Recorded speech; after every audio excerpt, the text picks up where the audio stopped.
back to D&D. This is your Sword of Dungeons and Dragons podcast. I just stole the show from our bestie here, Zach. I'm Micah. I just stole the show. And this is your accidental adventures where we make accidents and we also adventure. And you get to decide what accident it is. What kind. And it's been an accident this whole time. I thought it was pronounced accent. Accidental adventures. Anyways, we're coming right back to you. If you can hit that subscribe button, share with your friends, leave a comment down below. Leave a notification bell so that you get my videos every single time I post. We're clearly we're in a bad place today. Let's play some D&D. No! Okay. No? Oh, I can do it too. I already did it. Oh, Jackie, yours didn't come up, and that's heartbreaking. Oh, Jackie cracked a Red Bull, but it didn't pick up. It's a good one. Like me, really? I'm Celsius. She's like, I have can. I Can. Sponsored by aluminum, but aluminum. That's how Bella Andra would say it. Of course. So, the letter question for today's episode was: if you guys were recently on a wanted poster and recently gave people another reason to put you on a wanted poster, if your character had a wanted poster that they put up around the world, who would be on their wanted poster? Oh. And my gosh. need a Dumina Booker. I want. Oh, you're Wait, did you say there has to be a reason why the wanted poster? Okay, I have a suggestion for DM and PC. Okay. But I want to present it. this formally to the court.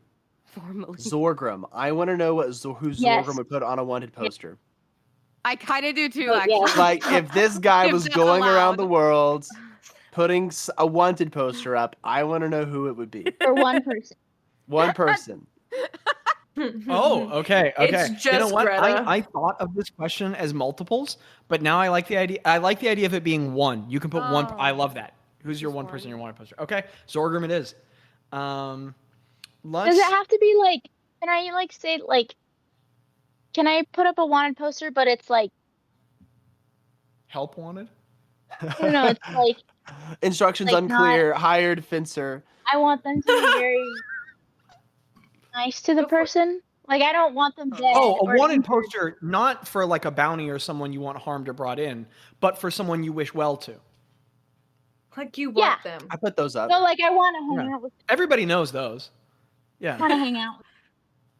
I think this is the most like. This is where I'm like, okay, so the letter question is, what if your character had a car, what kind of car would it be? And then someone was like, can my car be a house, and it's a house someone else has, and they're actually not House having on it, wheels? they're selling it, and the house is a fridge? And it's so sure. Okay. So Good. who is Greta's not wanted poster for? I think this is much more like early campaign Greta, but I think Nifty. I don't think so much anymore, but I think early Greta would have put up wanted posters for Nifty, but she would have just been like, wanted. Just Like to talk. found. Hang out. You know? A hangout poster. You know I'd those. like to. I I'd haven't like to seen Jack think. in a while. I put a poster. I'd like to think on the bottom of it goes big bounty and big hugs Oh, for like the Aw, reward. cute. I Big like bounty, big hugs. bounties, I cannot lie. Okay. Mickle, what? Great. What's Krieg's? I'd Who's like on to Craig's think. wanted? Okay, two things come to mind. Wanted self-love, and wanted picture Wife. of rock. Oh, yeah, that. But like, Which is crazy because by putting up a wanted poster, Craig has a picture of a rock. but like he doesn't know what it looks like, so it's like rock with question mark inside of it, and then like description of what Like it a is. silhouette of Yeah, like mystery rock. found And and bring to me. And it is the rock that he will eat. Okay. We have everyone here firmly grasped the prompt. Jickle, who's on Rose wanted poster? I got 2. So I got the one that she's wanted for non-evil reasons, and that's wanted looking for kings. Wanted king with palace. Anytime Rose on like a media app and those ads come up for single kings in your area, works on her every time. Every time. She's like, her "Single kings." information is getting stolen all the time. Jackie, that's a good joke. Every time the Prince of Nigeria rings up, she sends money. And then her wanted for like most hated, like wants to hunt down and get this person or needs them. Yeah. Like a normal wanted poster would be Viscit. Like immediately came to mind. I was like, Viscit. She wants his head on a stick. I'd like to think Man. Madame Meescore too, like for a wanted poster, like just to have that chapter. Oh, like who she would? No. Like who Craig would want. Oh. He'd want like- Madame Meescore on a poster. Madame Meescore would be pissed though. She'd be like, didn't she haunt your dreams? She'd be like, why you putting me on a wanted poster? Dude? I think Actually- she'd be endeared. Actually, I think So, she like- would think it would be very Craig- cute. Answer, I think would be Madame Meescore. I think any actions of malice, she would kind of treat. I feel like Emperor Palpatine would. That's who I imagine her like. It'd be like, oh yes, let the anger fester, let it Gosh. reverberate. You know, like that's how I. Turned bad. Her and Emperor Palpatine would be like star-crossed lovers. Yeah. If those two could comprehend star-crossed love, that would be. I do ship that. That's Palpatine. wow, Jackie. Malpatine. Hashtag Wow. Malpatine. Wow, that's Malpatine. good. Milpatine. Milpatine. Oh. Milpatine. Who's Oh my Bazz? gosh. Oh. Bazz's would be good Charlotte for sure, because she's a jerk. Oh, true. She's the worst. You know, For a good 1 second, I pictured the band. such Yeah. such a brief time in this campaign and still so terrible. Like, that's one of the few characters I've had trouble playing. Like I was playing. You know what? her. I really hope one day. I hope one day she needs something from the Fun Guys so that Bazz can treat her with the most pure kindness that she's ever experienced. r/petty revenge. No, no, not petty revenge. Like genuine kindness and love. Yeah, you get her. Tella would treat her petty. Who would be on Zorgram's wanted poster? I think on Zorgram's wanted poster. Zachary Patton, the DM. I think on Zorgram's wanted poster it'd probably be either Yechala or Pelor, probably. Pelor. Oh. Pelor or Yechala would probably The be first- on his wanted poster. The first D&D podcast I ever listened to was the first season of NADPod, and Pelor plays a very big role in that season. He plays a big role in most D&D campaigns. And I mean, he's a very central deity. They always had. He was the centric deity for one of the player characters, Paladin, faith, and he was always pictured as being like a jolly Santa Claus looking guy in a swim trunk surfing on a beach with like a sun and a beach ball. Like that's what they always had him like doing that. Like whenever he cast a spell, they'd see visages of a very like a large old man, jolly looking with a beach ball surfing in Hawaii, and that's what I imagine Pelor as now. Actually, they talked about that when I saw them live. Yeah. So yes. That's pretty sick. It's big. Critical Role, he doesn't have a head. He's like a suit of armor, and his head is blazing light. I love he's that. the god of like sun and light and justice and wrath. But anywho, Reminds me of an Elden yeah. Ring thing. So, yeah, I think Zorgrim would probably have him. Or nope, take that back. Zorgrim would have Yechala or Tiamat on his wanted poster because he freaking hates Tiamat. He hates Tiamat more than anyone hates Tiamat. I love that. I can't wait to hear all this lore one day, Zachary. We're like 50 years old. Yeah. And we can't Those play two D&D. people, not shipped. Zorgrim and Tiamat never work on Love is Blind. They would hate each other. Do all the heads of Tiamat hate him equally, or is one like? I don't know. That's a great question. But funny. they all hate him, and he hates them. That's interesting. Are Tiamat's pronouns he, she, or they, them? Anywho, that's a really intricate question that we're not exploring here. So, let me pull up my DM notes here. No. Oh yeah, I have to tell you guys things. So this is the 144th episode of the Accidental Adventure for the note taking. And the 144th episode is Something You Have. And I don't think anyone will know that reference, but that is totally fair. Daniel would get it, but he doesn't. Why does it feel familiar, though? No, it doesn't. You don't know. Not in the way I mean it. And that's why am I feeling like it means something? It has something to do with Ewig. No. Something You Have is the name of it? Something You Have. Okay. It's a Project 86 reference, but that's okay. That's okay. That's all right. It will make sense by the end of the session. Something okay. It's a level 13 adventure. Sorry, I almost said 14. It's not. It's level 13 adventure. What? And the date is 3488 Police Butter, Seahedrond 20th. It's top up is the day of the week. So it's like, oh, okay. I just wanted the listeners to know that we are recording this on Friday the 13th. Oh, it is Friday the 13th. Wow, that went completely over my head. That is going to make so much sense in a little bit. What? Zach, I regret to inform you that you must now increase the creepy factor from 3 to 7 for this episode. From 3 to 7? That's a weird number. Well, deal.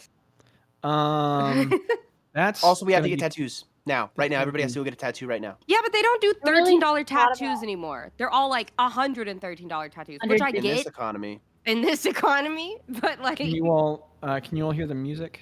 I love it. It's very 13th sounding. Oh, you'll get your wish, Landon. Wait, I have a question. Was everyone here at the end of the last episode? I can't remember. Was Micah? No.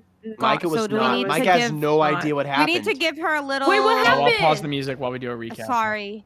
We need to give her a little recap, not throw her into this mess, I feel. Maybe? I kind of forget. How did she get back? Last thing I remember is not what actually is like when we're like starting off at. I'm like, yeah. I'm actually really. We just had our nice well, basically, room, the fun guys. We have such great rooms.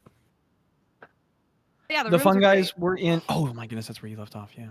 The fun guys were in Home Cove, and you guys were like, yada, yada, yada, doing my thing. And you guys wrapped up your business in the Opalescent Tome, and everybody did their shopping. And Bazz bought a bunch of stuff at the end, and everybody was like, this is really cool, and it's fun. Wow, Landon's having fun.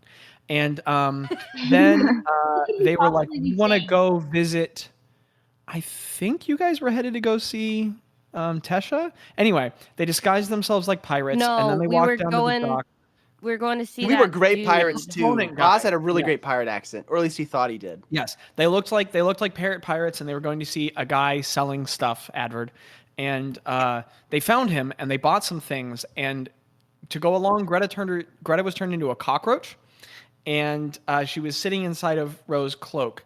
And then once they bought the things, Gretta was like, I'm gonna go somewhere, and then she ran out of the coat.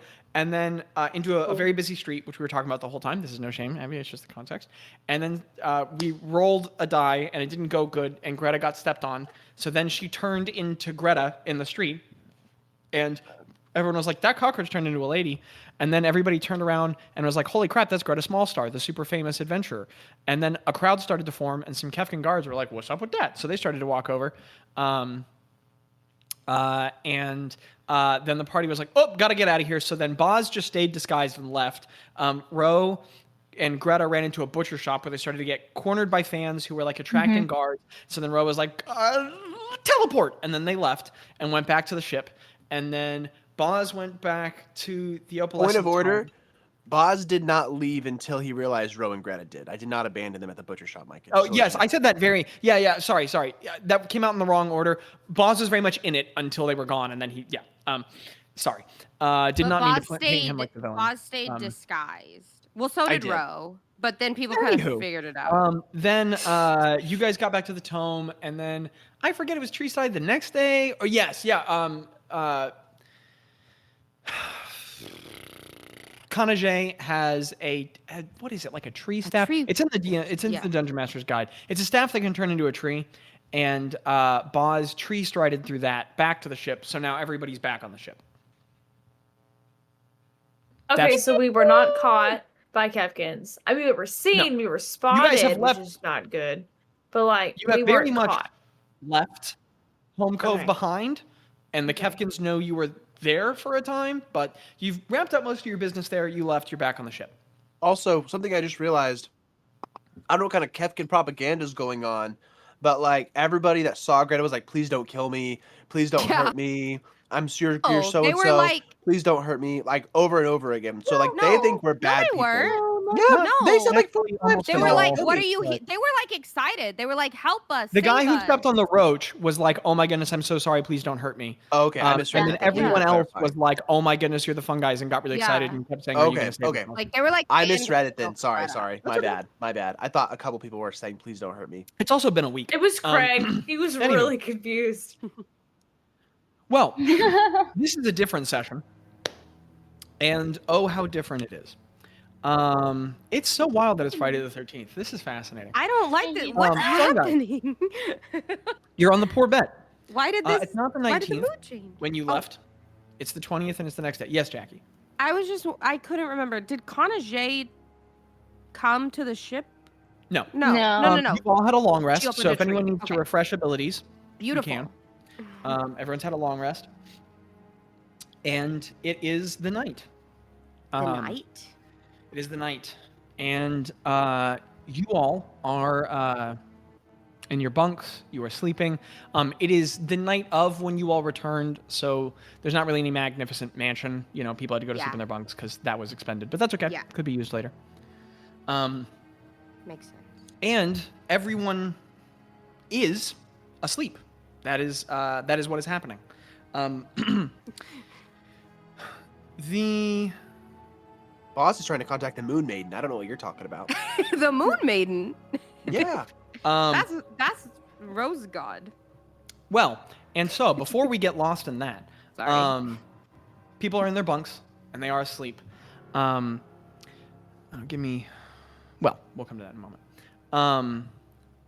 Gretta and Ro, my She's not here. 20 passive perception. She's not here. She's in a meeting. Why don't you give me She's some not here. perception? She's not here. She's actually she's out for lunch. I'm gonna open something. What? Nobody open it. Like something's gonna happen. Don't look at it. Okay.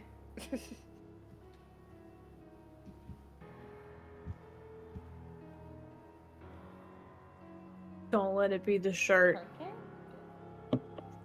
Oh, he just rips his shirt open, and it's a new shirt. Don't look at it. It's the boss shirt. He had it on all along under his clothes. What do I have for these first checks of the session? Just perception, right? Wait, I'm sorry. I didn't even... Oh, I'm so sorry. Perception at disadvantage. You guys are asleep. Sleep with one eye open, what they always tell you. She's on lunch. She's literally awake. I just got a nat 20, but I can't use it. Oh, that sucks. That's unfortunate.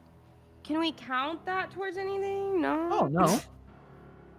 Okay, well, if it had been normal, it would have been a 32, but since it's not that, it's gonna be it's gonna be a 17. This is a disadvantage? Zachary. That's a disadvantage. Lando? I rolled a 5. I don't know what's gonna happen, but I want to tell you something that Bazz has been wanting to do in the poor bet for a bit. I don't know if it's gonna help or anything, but he I want it to be kind of like known that if he has a 6th level spell slot available and we're long resting on the poor bet, he's gonna cast Druid Grove on the tree inside the poor bet when they go to sleep. And I thought what? You have the room for that? It just is on the tree. You don't need a group of trees, it's one single tree? No, you can have up to Trees 3. in the wall. But there's branches and stuff that Nom sleeps on. It doesn't. Well, here, I don't think that hinges on the tree. You don't even have to have any. But it basically takes any plant life that exists in an area and exemplifies it. Let me find out the exact stuff. But I was meaning it more of like to give the tree kind of like some more like if someone reaches up to grab something or if Nom needs to get up, it'll like reach down and help scoop her up and stuff. And there's like a light fog and like the sounds of like wildlife that, like something that feels like a druid grove to help lull people to sleep, basically. Like ambiance on the ship. The area can be as small as a 30-foot cube. You do not have a 30-foot cube in the bottom of the poor bed. Okay. Well, could he do it for flavor and not for... We can talk about it later. Let's circle back to it. Okay. Not trying to funk No, your that makes sense. It makes sense. Okay, and then what did you get, Greta? I got a dirty 20 at disadvantage. I rolled a 15. You guys are really immune to bad rolls. It's crazy. So, that's everybody else. It's just fails in comparison. The stat monkeys. Okay, so, you all have your passive perceptions while sleeping, 10, are high enough to make this check. You all, fully asleep, are both suddenly awoken.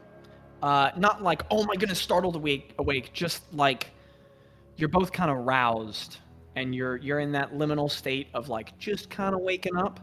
And it's because you hear commotion. Commotion. You hear like the sound of like thuds and like dragging and what sounds like metal on metal. Now you are not hearing this before something happens. You are hearing this as something happening, because what is happening is that above? you all are just like swaying in your bunk. Yeah. What's up, Jackie? Oh, I was saying, is the noise coming from above? Like, can we tell it's absolutely above us? Okay. You guys are. This is very hard to discern.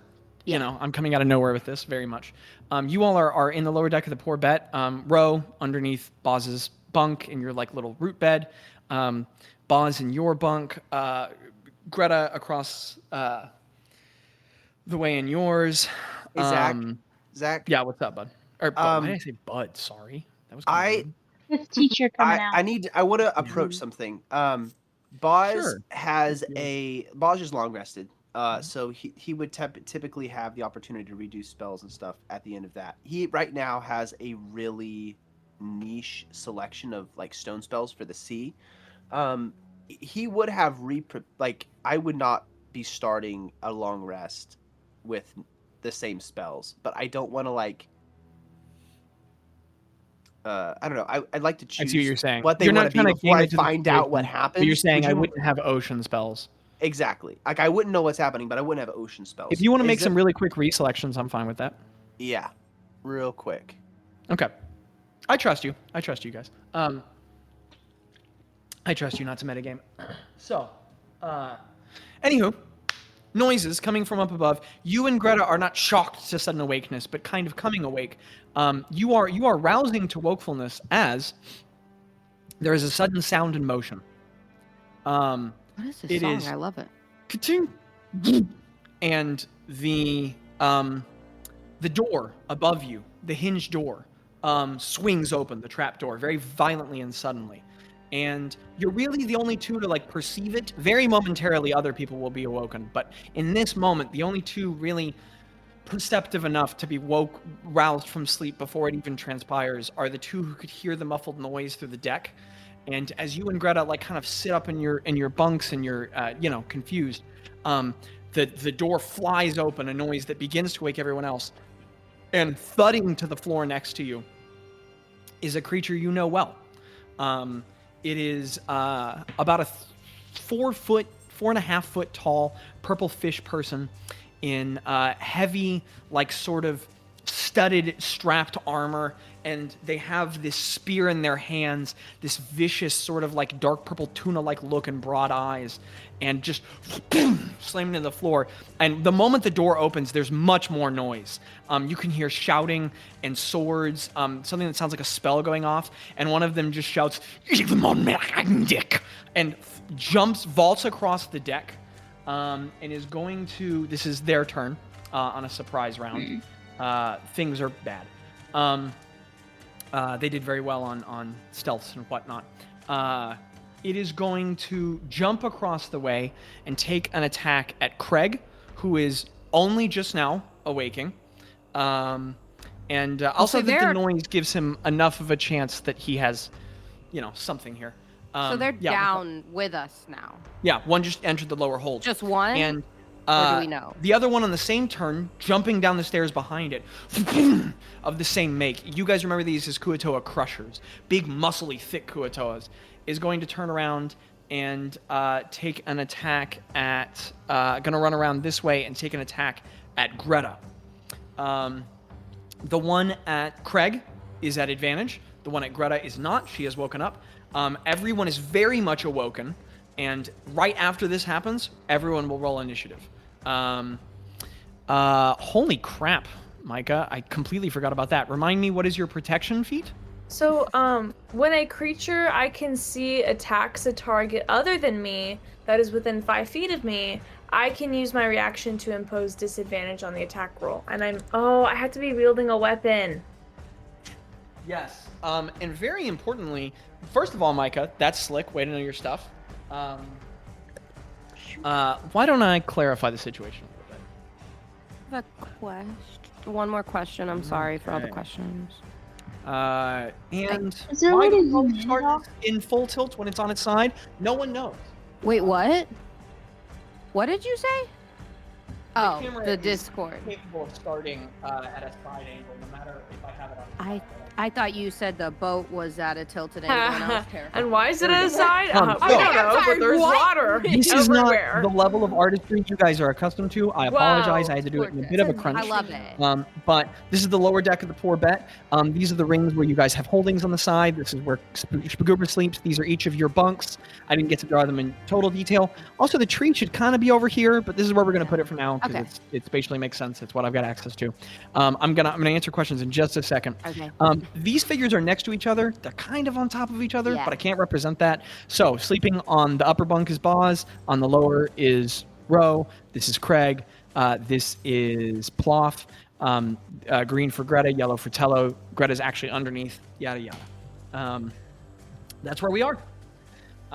Do we have questions before we make some rolls? Yes. What's up, Jackie? Does Ro, as she's waking up and all this is happening, does she remember who was at the helm when they went to sleep? Give me a history check at the most disadvantage you possibly could as you're woken up to an attack. Jackie, Ro has keen mind. You know what? That's a really good point. Make it regular. That's true. I feel like keen mind should. Wow. But remember, all things. I said, but Jackie, I mean Ro. I just rolled 2 10s on the advantage attack against Craig. That's a 15. 15. Yes, you remember Spagoober was at the helm. No. Okay, so No. 2 10s. What's our modifier here? That is a 15 total to hit. Now, Craig, here's the thing. What's your dex modifier? My dex modifier is +1. Your AC right now is 11. Because remember, you didn't sleep. You don't sleep in your armor. So your AC is 11 right now. So 2 15s. This will hit. So you take the line between 6 points of piercing damage. Oh, 2 attacks. That was silly of me. What a goob. What a stinky goob. Guys, Friday the 13th. Let's do this. Oh, the second one only hits with an 11. That was... Or a 12. Oh my That's gosh. not very good. So you take 6 points of piercing plus 9 points of piercing. 15 total points of piercing. As Craig, sleeping in your bunk, the Kuatoa Crusher just rushes over to you, the noise and commotion suddenly waking you up.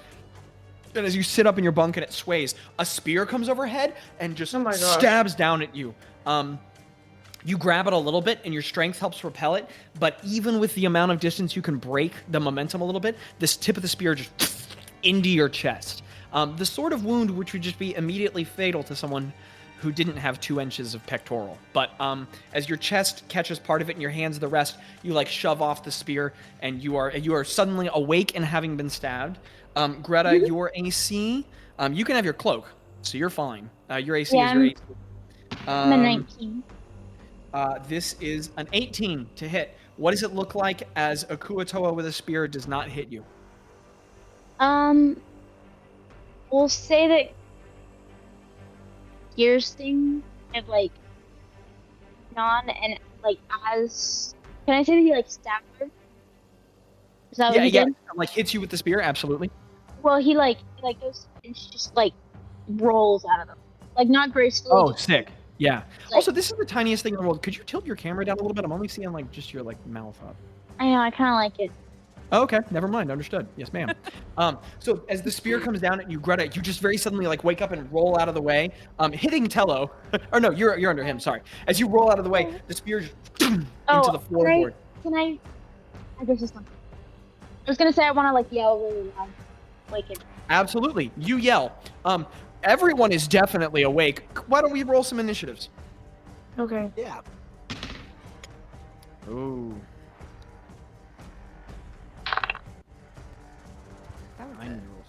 That's a good sounding roll.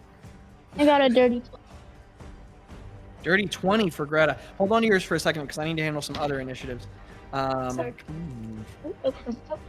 That's not good. They're rolling real good. There it is. Okay. Okay.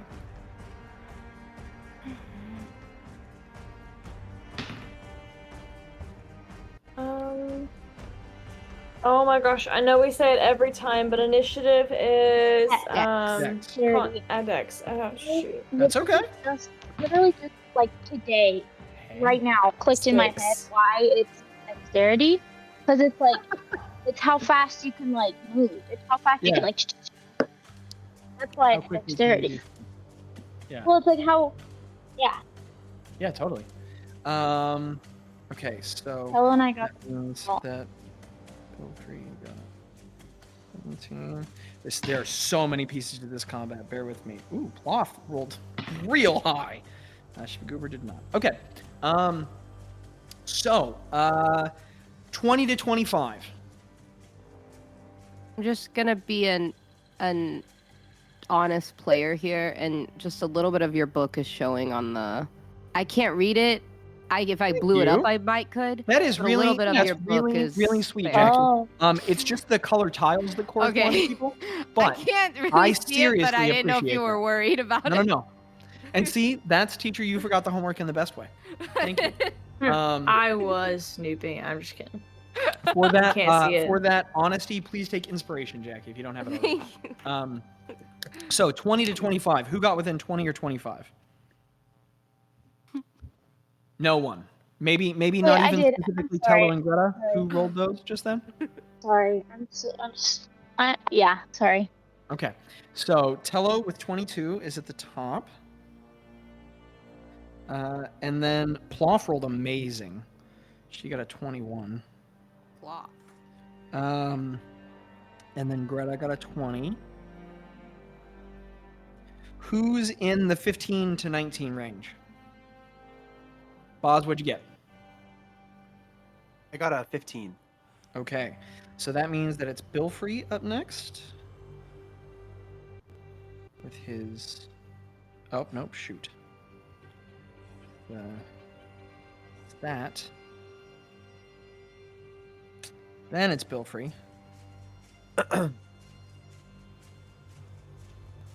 Then it's gonna be Bazz.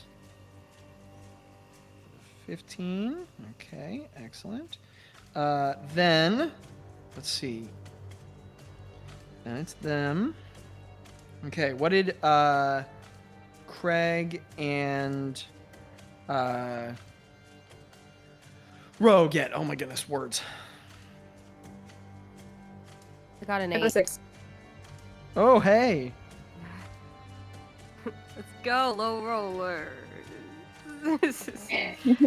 Yay. Okay. So now, top of initiative. Tello has just woken up. What is he doing? Sorry, that's me. I'm Tello. Oh, also, sorry. Everyone's ACs except for Greta are just them and items. So nobody has armor right now. Them and items? So like if you have like bracers of dexterity or something, you know, or bracers of defense, those count. But like nobody's wearing like armor right now as they sleep. Would I'm this is about like this is Which is I'm 10 not, plus dex, by the way. Sorry. Do yes, okay. is my armor comfortable? Like, would I sleep in it because I can change it up the way it looks, or would I not? Just out Let of me curiosity. check on that. I think sleeping in armor is exhaustion no matter what, but let me check. Okay, because I didn't know if my glamour check. suit armor, since I could change totally the check. look, but I didn't know. I I mean, it doesn't change the material, but That's I will true. check. What's Tello doing? Tello is going to jump out of bed. He's gonna grab his rapier before he gets out of bed. And he's going to do like a jumping attack on the person. Actually, can I take that back? Sure. Tello's in a bunk bed.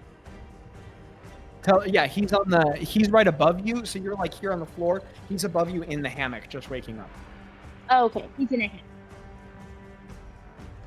Okay. He's going to try to do like a attack on the Oh man, of that him might... with his rapier.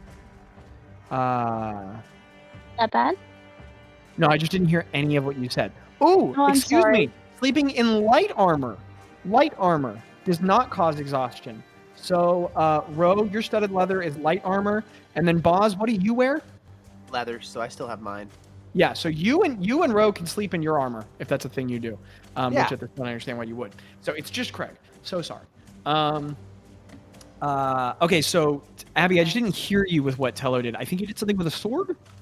Yeah, he's gonna take his rapier and jump out of his hammock and try to do a chimney attack. Okay, Or from is he the- going here or is he staying in the same place? Like, is he getting onto solid ground on the, this is like the raised middle of the floorboard here. Is he getting here out of the hammock? Yes. Okay. Go ahead and roll the hit. And so he's basically just like, the Kuatoa stabs down with the spear. Tello just rolls over, grabs the rapier out of the hilt, and just like does like a somersault onto the floor and jabs at the guy.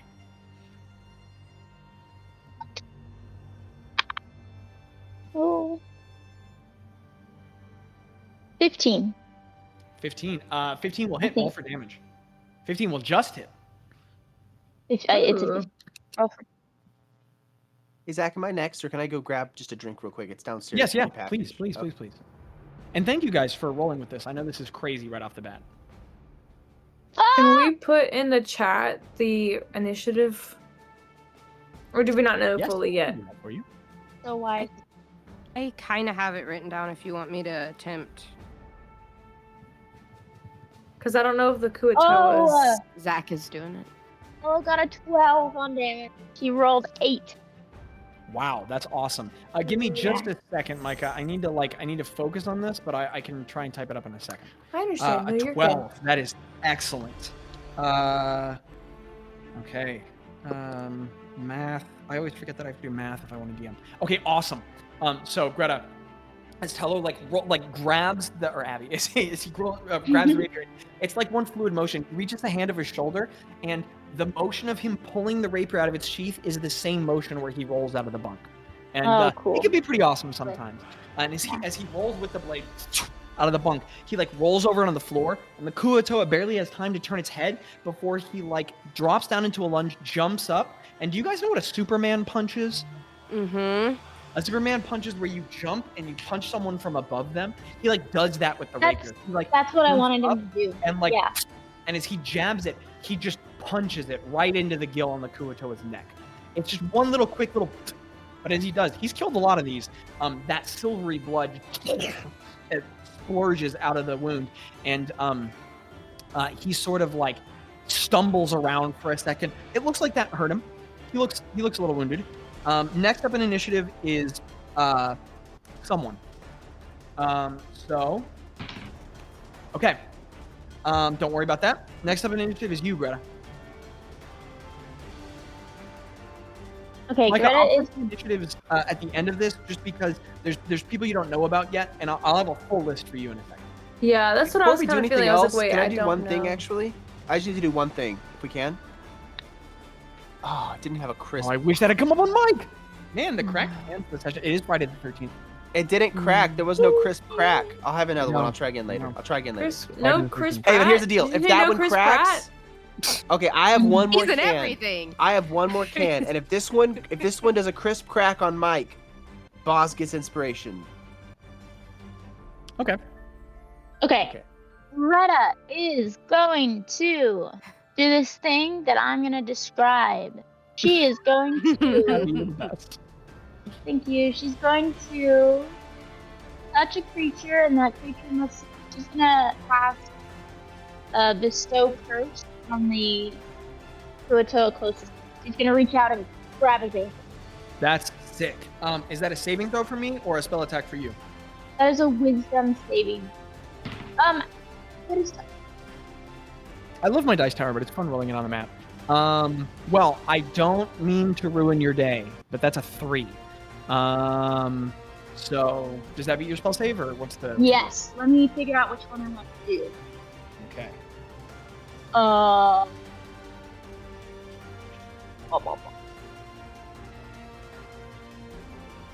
Okay, I'm gonna do while first.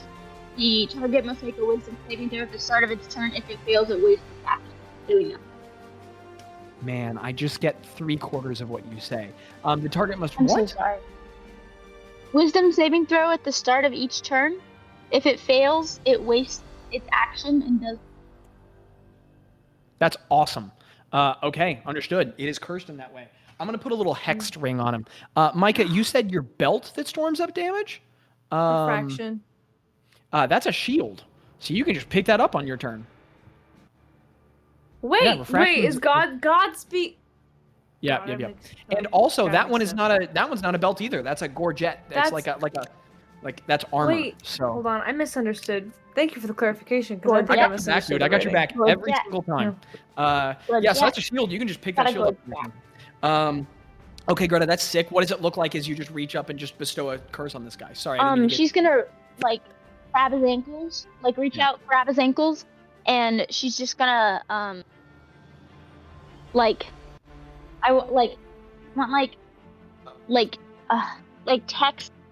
text of curse. Oh, Like sick. creeping, Yes. Like in all of the languages she knows, just like creeping up his body. Like they like appear black and then disappear. As if Greta lunges out, grabs his ankles, and as if she's tattooing him with her hands. Yeah. She grabs his ankle, and all this script starts crawling up his legs, and he's like, and he's like, dunk, dunk, dunk, trying to punch her hands with the spear as you're like grabbing. Afterwards, I would like to. Can I bonus action hide under the in my little? If you were a rogue, you I totally would- could, and if there was something to hide there, but there isn't. You are just Okay. below a hammock, and you're not a rogue. So It's gonna be sneaky. totally. Okay, do you want to move, or are you staying there? No. Um, I do Zach, want I have a point of order. Whenever you. Yeah, what's I just up? want to put that in the queue. Did you do any rolls or anything for Spagoober to use the dragon whistle we gave him for situations like this? I'm just going to be totally honest. Forgot about that. Just forgot. Forgot that existed. This is honestly exactly the kind of scenario that it exists for. And had I remembered, would kind of reframe this entire session. That is an oops. I take 1 point of oops. Maybe he didn't have it on him tonight. You know what? Since I messed that up, everyone who doesn't have inspiration has inspiration. Okay, cool. That sounds fair. That's pretty big that I messed that up. My bad. Anywho, so next is. Oh my gosh. Someone. Yeah, what's up, Roham? I just worry about. Okay. Now it's Bilfrey's turn. Bilfrey is very suddenly awoken. His face just erupts into a scowl, and he reaches up and grabs the post behind his hammock and just pulls himself so hard, does a horizontal pull-up, and rolls himself back over the edge of the hammock. Just throws himself off of it.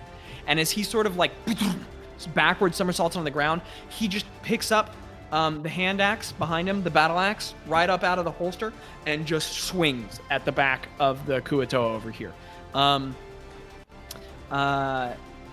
And he is going to... oh my God. He's going to make this attack at advantage, because this Kuo-toa is now flanked between him and Tello. I can't imagine that doesn't hit. What is this? That's a 20, so that will hit.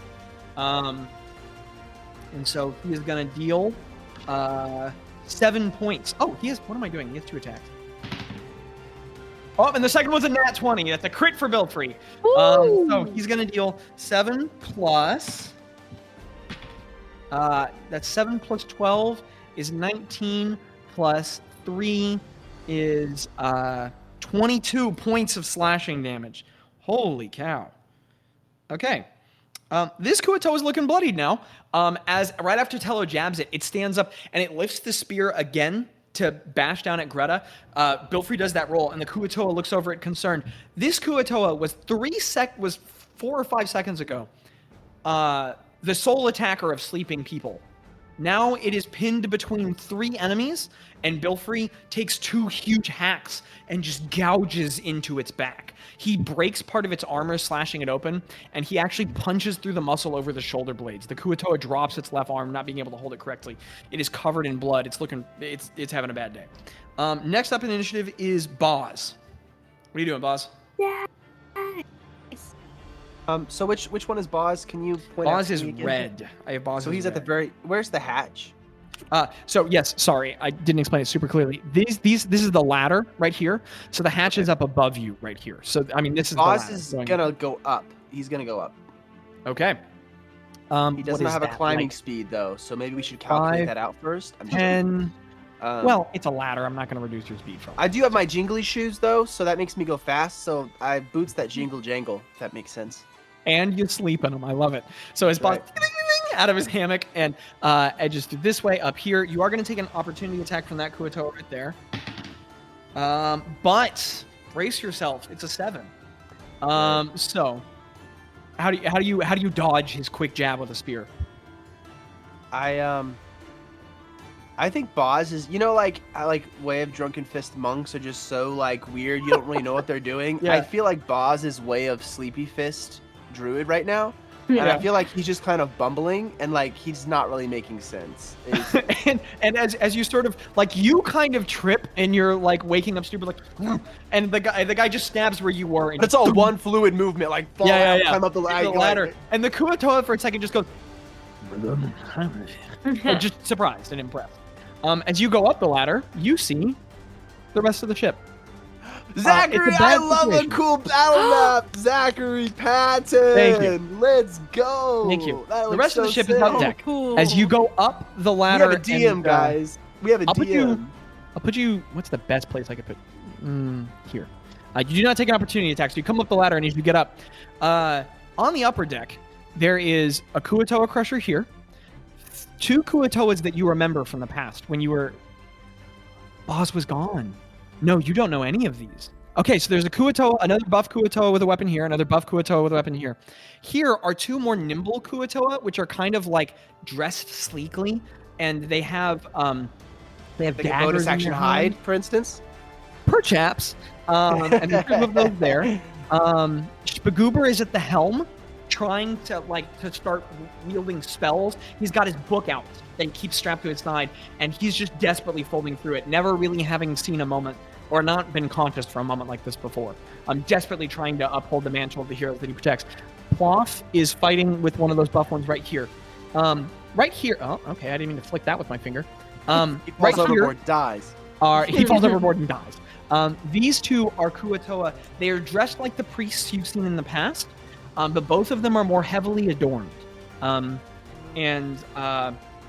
Right here, this black square, you guys can go to lore and reference. And what you see here is that thing.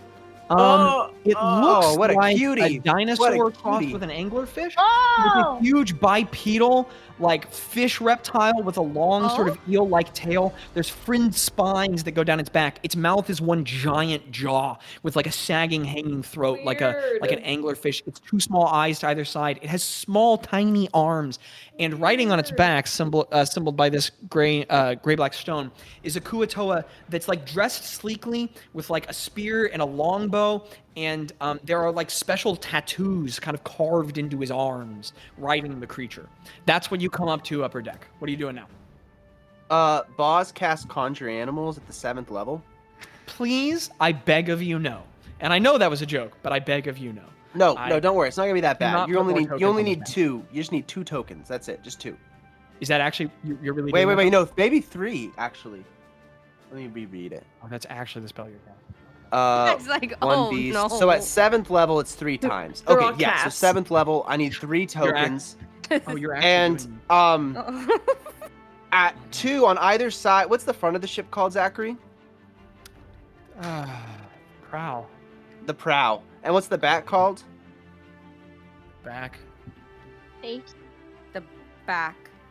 I don't The remember. helm. Okay. The bow. Well, at the front of the ship, like Bow. there's Prow in the front. you slowly see 2 right? large plesiosaurus heads rise out of the water, and then at the back you see a third. Stern. And so at the 2 on either side of the front, Bow. like, It is the bow.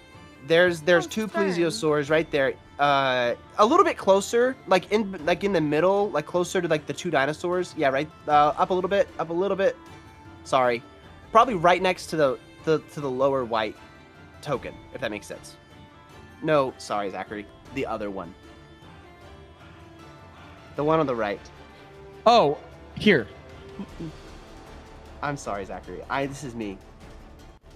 Yes, that one is in the right spot, but the other one needs to be on the other side. Yes, like mirrored. Yes, perfect. No, yes, fine, that's good. And then the other one can just be at the very back behind Spagoober. Okay. I don't know where Bazz saw a plesiosaur, but the Lost Lands are a wild place, and I don't want to take this from you because this is He's awesome. a 13th level druid. I'm sure. Yeah, 13th level druid. You're from the Lost Lands. You saw they have plesiosaurs in the Lost Lands. That's And crazy. they can hold their breath for an hour, so they're okay. They're not going to die. That's wild. Okay, Bazz, what does it look like as you summon plesiosaurs? How's that? Tell me about that.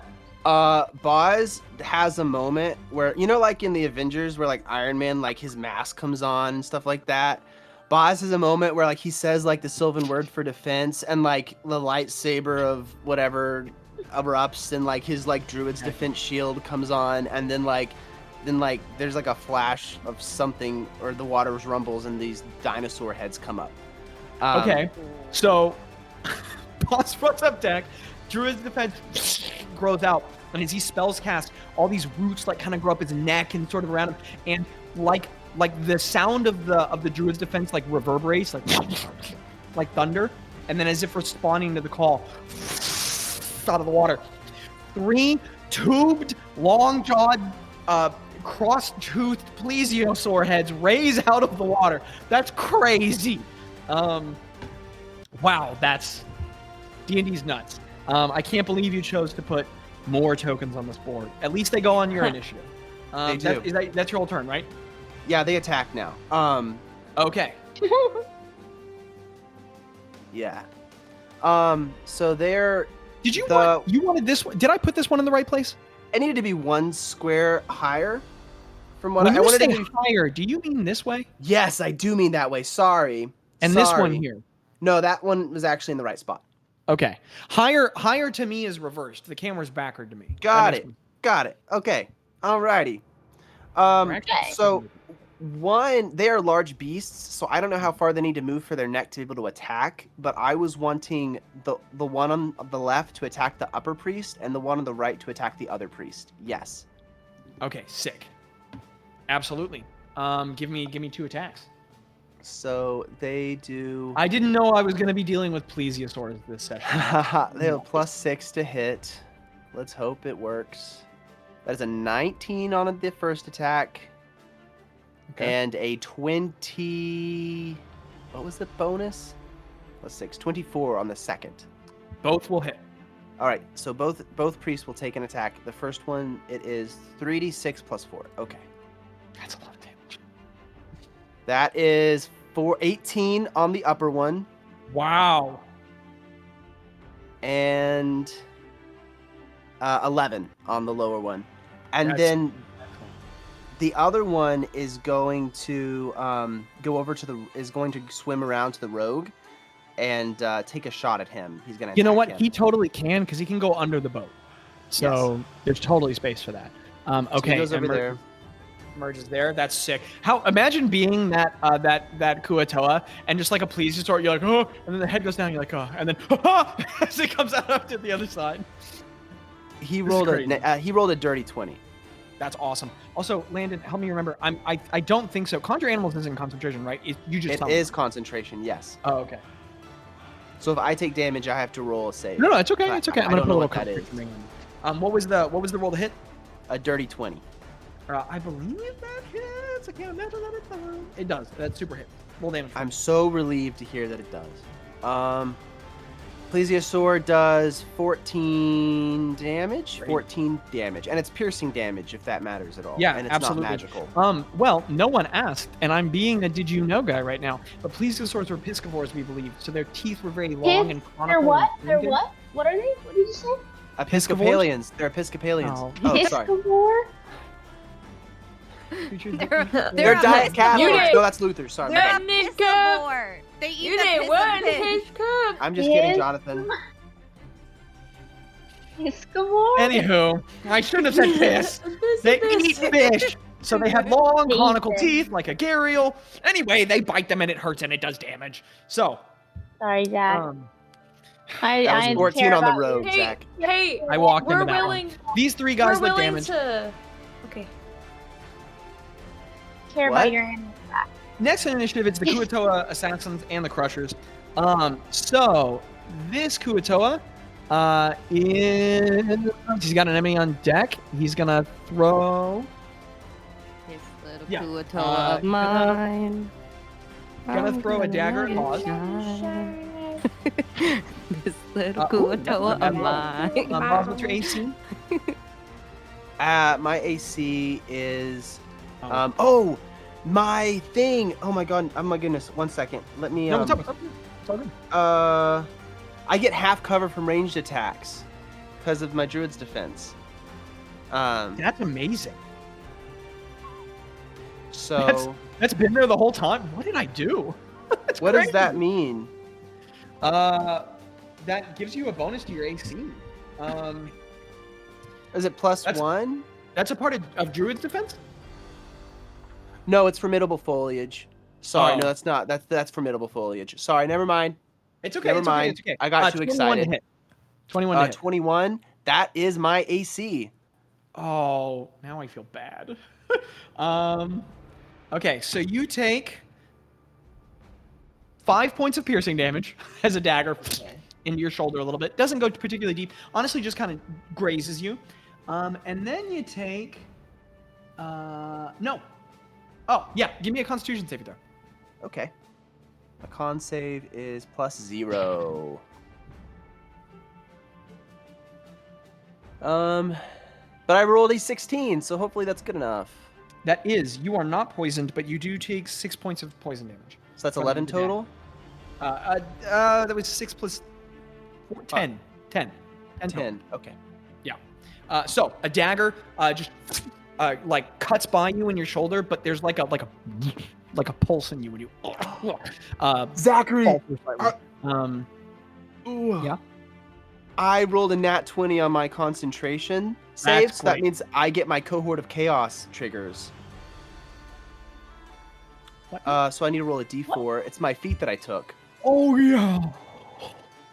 Good, Whoa. good. More to manage on this map. What have I done? Taught myself a valuable lesson, hopefully. Waves of energy ripple around me, and any creature that starts its turn within 5 feet of me or moves into that area for the first time takes 1d8 force damage.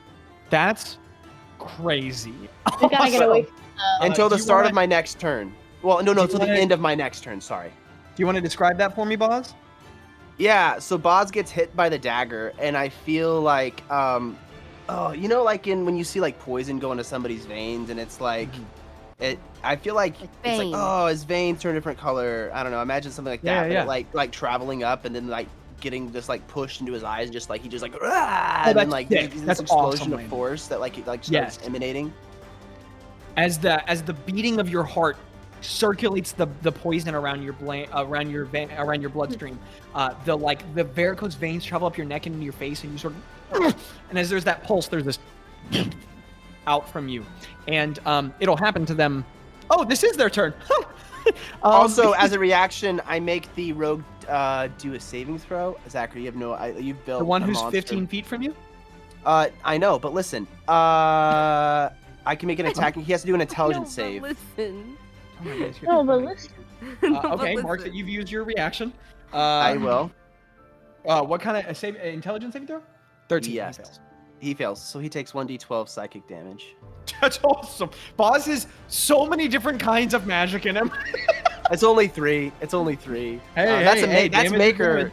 That's No, that's not maker magic. That's I almost killed myself at a tree magic. Yeah. Well, the problem is magic. Bazz has magic from his homeland, and he has magic from the Mad Prince, and he has magic from the Aberrant Tree, and he has from the Living Tree, and he has magic from the Maker. He has so many different kinds of magic. Okay, so the waves pulse out. Go ahead and roll the force damage so that I can just go ahead and record it for this Kuatoa and this one. Okay. That gonna is 7. 7. Okay, great. This guy's already looking pretty hurt. 4, and then it was also hold on. This guy, that's Kuatoa pressure 3, 7. Okay. What's Wow, crazy is it doesn't hurt Spagoober, because Spagoober is just outside that zone. That's awesome. That's really good that you're not hurting Spagoober. Okay, crazy. Now we go to this Kuatoa assassin turn, because all that time was just somebody hitting Bazz. Someone hit Bazz and 7 things happened. Now this one. He's the one that took the Bazz. damage, right? He just took damage, right? Yeah. Oh, they both took damage. Okay. Um, They both did? Oh, so I need to roll a second d8, right? Or they both Why? get 7? What? No, never mind. No. what's happening? Because for any creature that starts their turn takes the damage. Yep. Yeah, these two both took damage.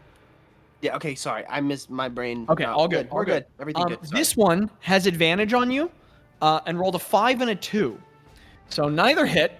And so as this Kuatoa pulls out the dagger to stab you right in the back, just right there, the plesiosaur just reached down and just takes the knife out of his hand, and he goes, and just took it. And so he just lost that knife. Didn't make the attack. Now it's this Kuatoa crusher, this one, and this one. Holy cow. Okay, so Kuatoa on Bazz. Ooh. That one He takes 2 damage from the force field. I already rolled his damage. Oh, I don't know why I'm doing this. Please forgive Okay, me. that's okay. It was more when I took it the other time, so he already took 7. That's better. That's a 21 to hit you. And then the Dang second it, Zach. attack is too low. The second one misses. So you take 7 points of piercing damage from a spear, and then the second one is deflected by Druid's Defense. This one's gonna attack Ploff. Ooh, definitely hits. Ploff takes 7 points of piercing damage. So there's just powerful jabbing. Oh, second attack misses. Wow, they're very systematic. Okay, now this one over here is going to attack Craig twice more. That is why it's one low and one high every time. Every high roll has been above 15, and every low roll has been below 5. One misses. Craig, as you juke out of the way, but the other one stabs into your shoulder with a 20-something, and you take 7 points of piercing damage. This is getting spooky. This one's gonna attack Even though he's surrounded by combatants, he's going to attack Ro again. They have directives. Wait, again? So, have I been attacked before? or no, excuse me, Greta. So sorry.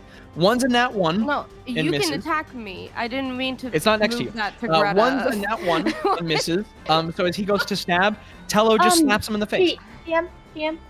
Oh, wisdom saving throw. Wisdom saving throw. Yeah. What's your spell save? 17.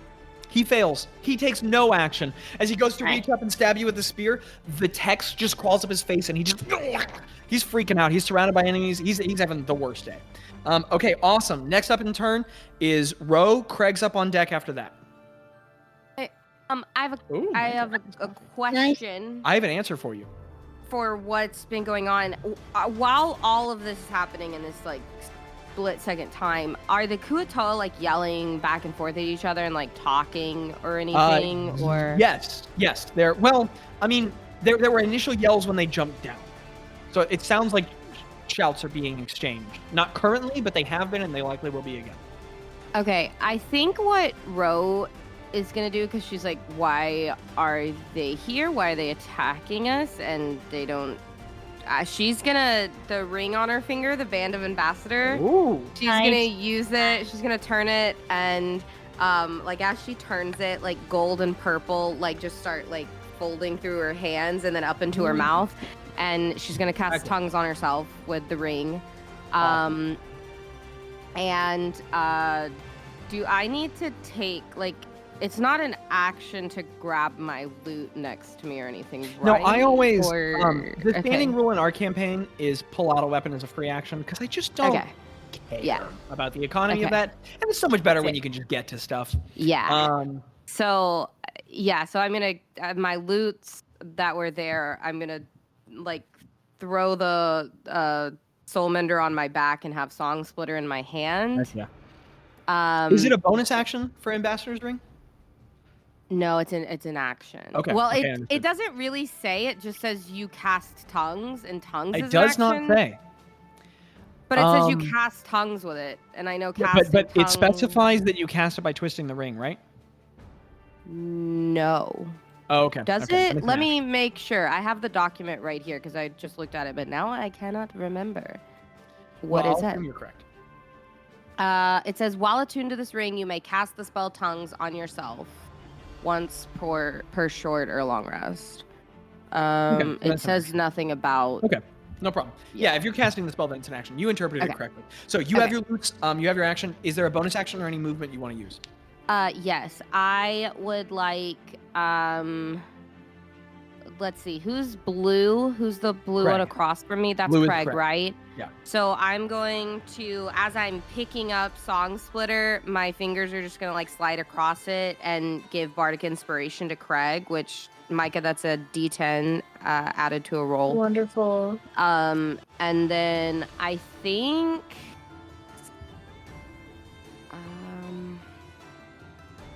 Micah, I'm going to put a little... D10 next to Craig, so you remember he has the initiative, okay?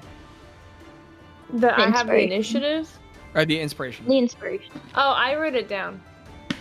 Okay. But thank you. All right, Mickle. Okay. No, we're good. I mean, if you want to, but like... Just jiggle the pickle then, Mickle. Okay. Oh, God. I'm telling you guys, the Google Docs was a turning point.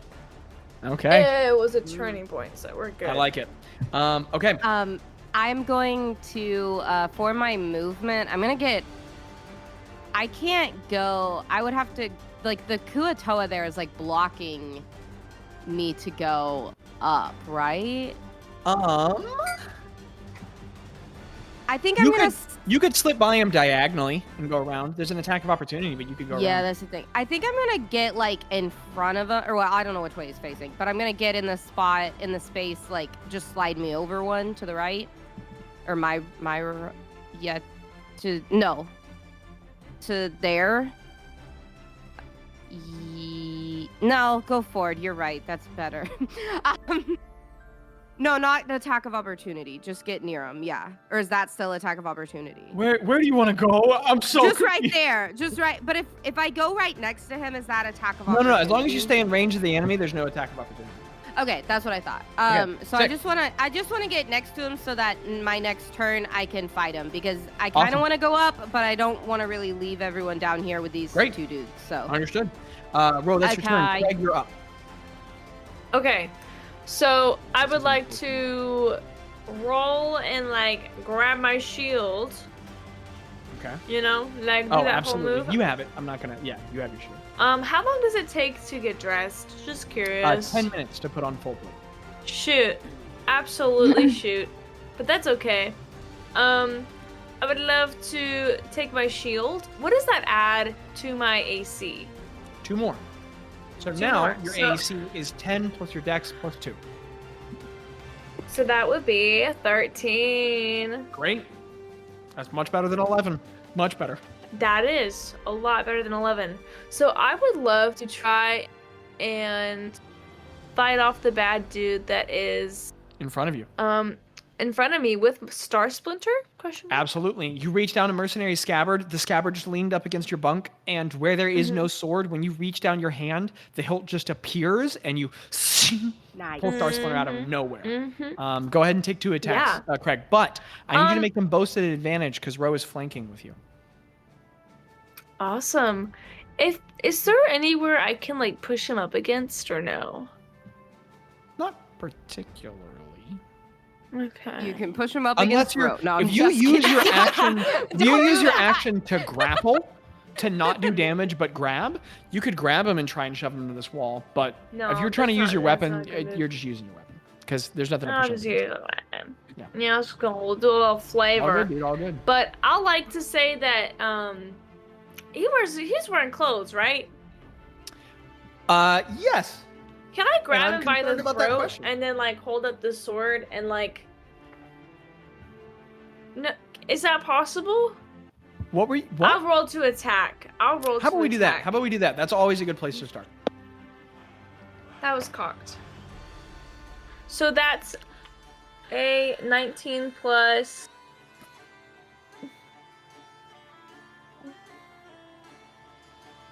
Pretty sure it's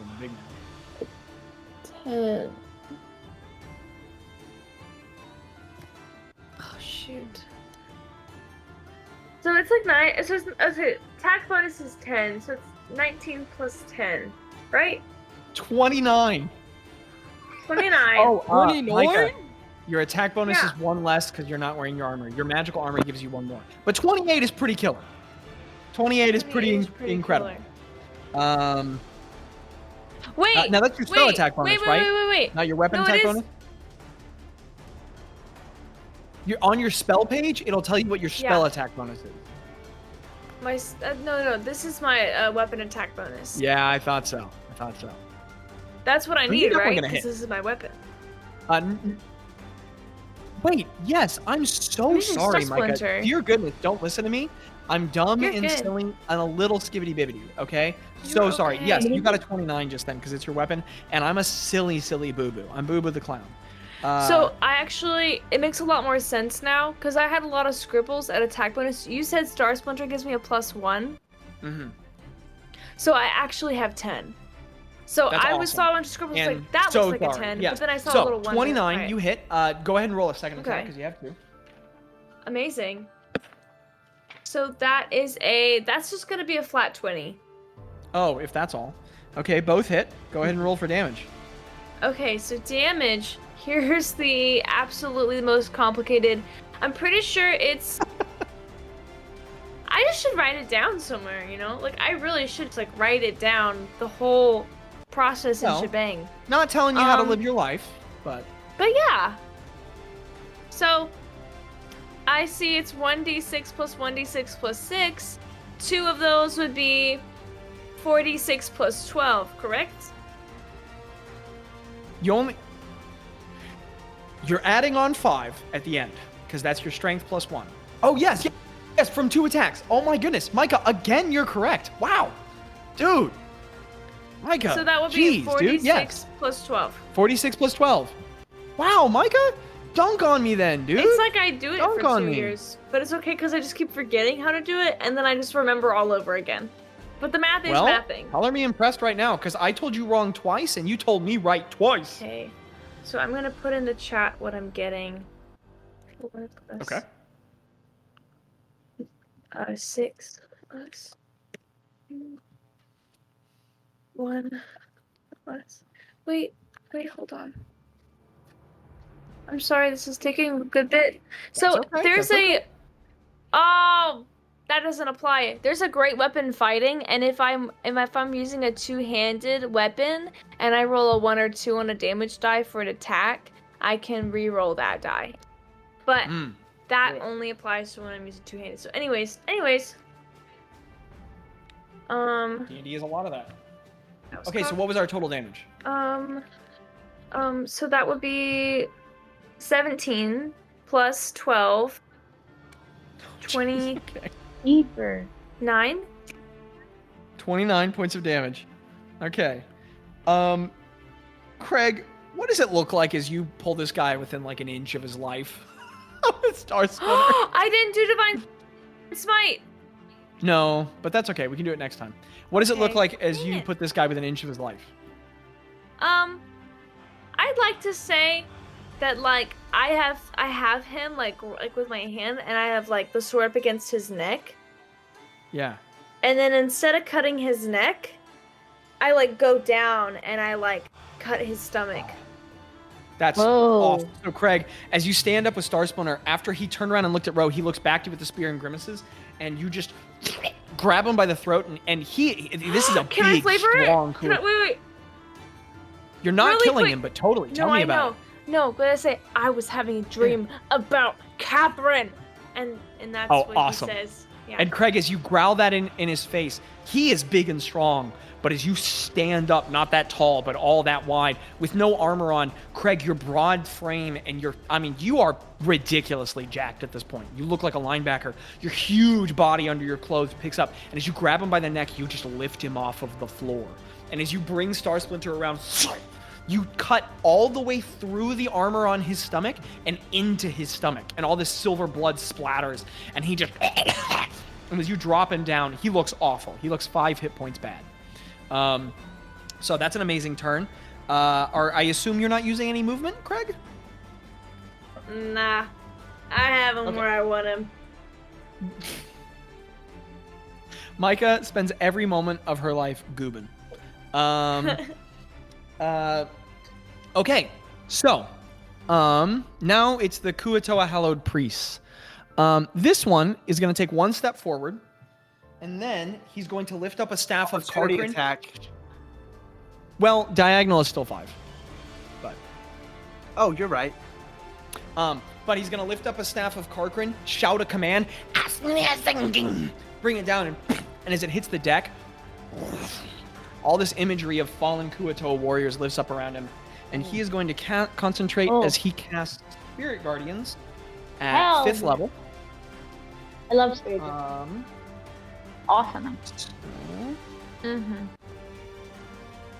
He casts Spirit Guardians, 5th level.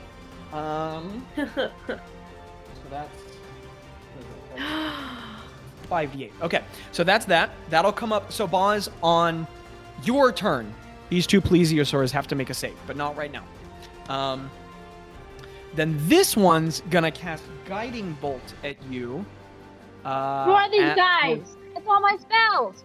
What? This one's They gonna stole my cast spells. Guiding Bolt at you at 4th level.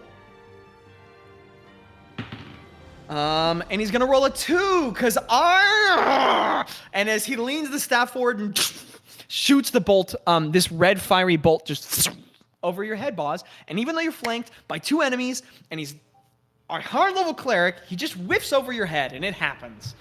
It happens to the best of us. Can he bonus action anything? No. Cool. Dang it. Okay, that happens. At the top of initiative, it's Tello. Ploff's up after that, and Greta, you're up after that. Tello's gonna roll with advantage to attack with his rapier on the guy in front of him. That's right, he is. Got one single focus. Man, I'm so frustrated about that guiding bolt, but that's fine. Oh. It happens. It happens to you guys. It happens to me. It's a dirty 20. Landon, did you just message in the club we all fam? In the club, Dirty we all 20 fam. will hit. Okay. 9. 9 points of damage. That's phenomenal. Sorry. These messages are crazy. It's 9 points of damage. Okay, he's brought down to... Okay. Looking pretty heavily wounded. There's another... Oh, I just did the wrong damage on the wrong ones. We're going to keep moving. The blade comes forward and just jabs him once in the back, and he's looking almost bloodied. He looks pretty harmed. Whoa. Next up is Ploff. I assume he's not moving, right? He's staying right there. Yeah, he's gonna stay there. Okay, it would be a terrible choice to do anything else. So Ploff is up, and she's gonna roll bad on one, good on the other. I guess that's the average. That makes sense mathematically. She definitely hits with 1. I don't care about the total. Bless you. That sneeze turned into damage. She deals 8 points of slashing with her battle axe, as this Kuatoa is looking stormky. Stormky. Yeah, he's looking stormed. Did some oof. There's another slash. Just she and this crusher are deeply in damage. And Ploff is not just pissed off because someone's trying to kill her, but because this specific type of creature has tried to kill her before. And so there's hate in her eyes as she roars, grabs his shoulder, and slashes across his arm with the battle axe. Next up in the initiative is, because she missed her with the other attack, is Gretta. What are you doing, Gretta? Okay. Greeby's gonna attack. What's up, Greeby? Greeby's gonna guiding bolt on the one right in front of her. Oh, this one right here? Okay. I So go ahead and give... don't have to do that at advantage because I'm close, right? Like, you know how, like, if I were to do a range melee range spell attacks are made at disadvantage, yes. Okay, That then would I'm be a gonna disadvantage. do it at the. I'm gonna do it at the other one. Okay, at this one. That's a better choice. What level are you casting it at? Um. Dang it, Micah.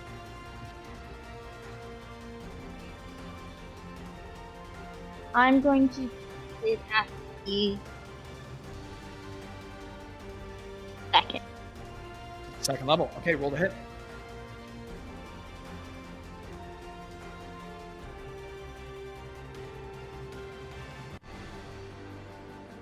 I don't get advantage because he's flanked, do I? You do not. Okay, it's an 8. It's an 8? 18. That's better. Okay, go ahead and roll for damage. And describe to me what it looks like. Actually, roll for damage. Let's do that.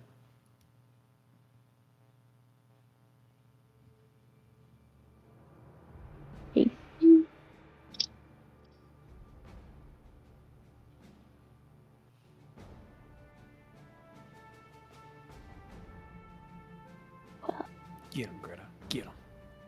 Did y'all hear my neck just crack? 15. No, Because I did not. Did you it hear was a mine? really good one, and I heard it in my head. That is an excellent neck crack. Almost as good as me asking Greta how she wants to do this. Ooh. We'll just say that like a bolt of sickly green light like shoots out from under the hand, and he doesn't even see where it comes from. It just shoots out and. Oh, heck yeah. Okay, so as this bolt of energy just from under the hammock, where the crusher is, Craig, like after your disemboweling slash, he takes a spear and trying to make one last lunge at you, and you just watch as there's this flash of green. He like jerks to the side. This kind of part of his head just kind of like pushes in a little bit, and then the right side of his head, this eye just blows up. And Craig, you are covered in Kuatoa blood and brains all across your face. Just fragment of bone across your face. It's nasty. And his dead body just collapsed to the floor. That's going to be a lot of work it's going to take a lot of prestidigitations. That was awesome, Greta. Are you doing anything else on your turn? Yes, I'm going to move towards No, I'm not. Sorry. Okay. That's okay. That's it. Okay. Next, it's the Kuo-toa Federer. So up here on the top, this one riding the big monster is going to take his bow and aim it at Bazz. He's up above. He's like 5 feet up on the back of this one, so he's over this crusher.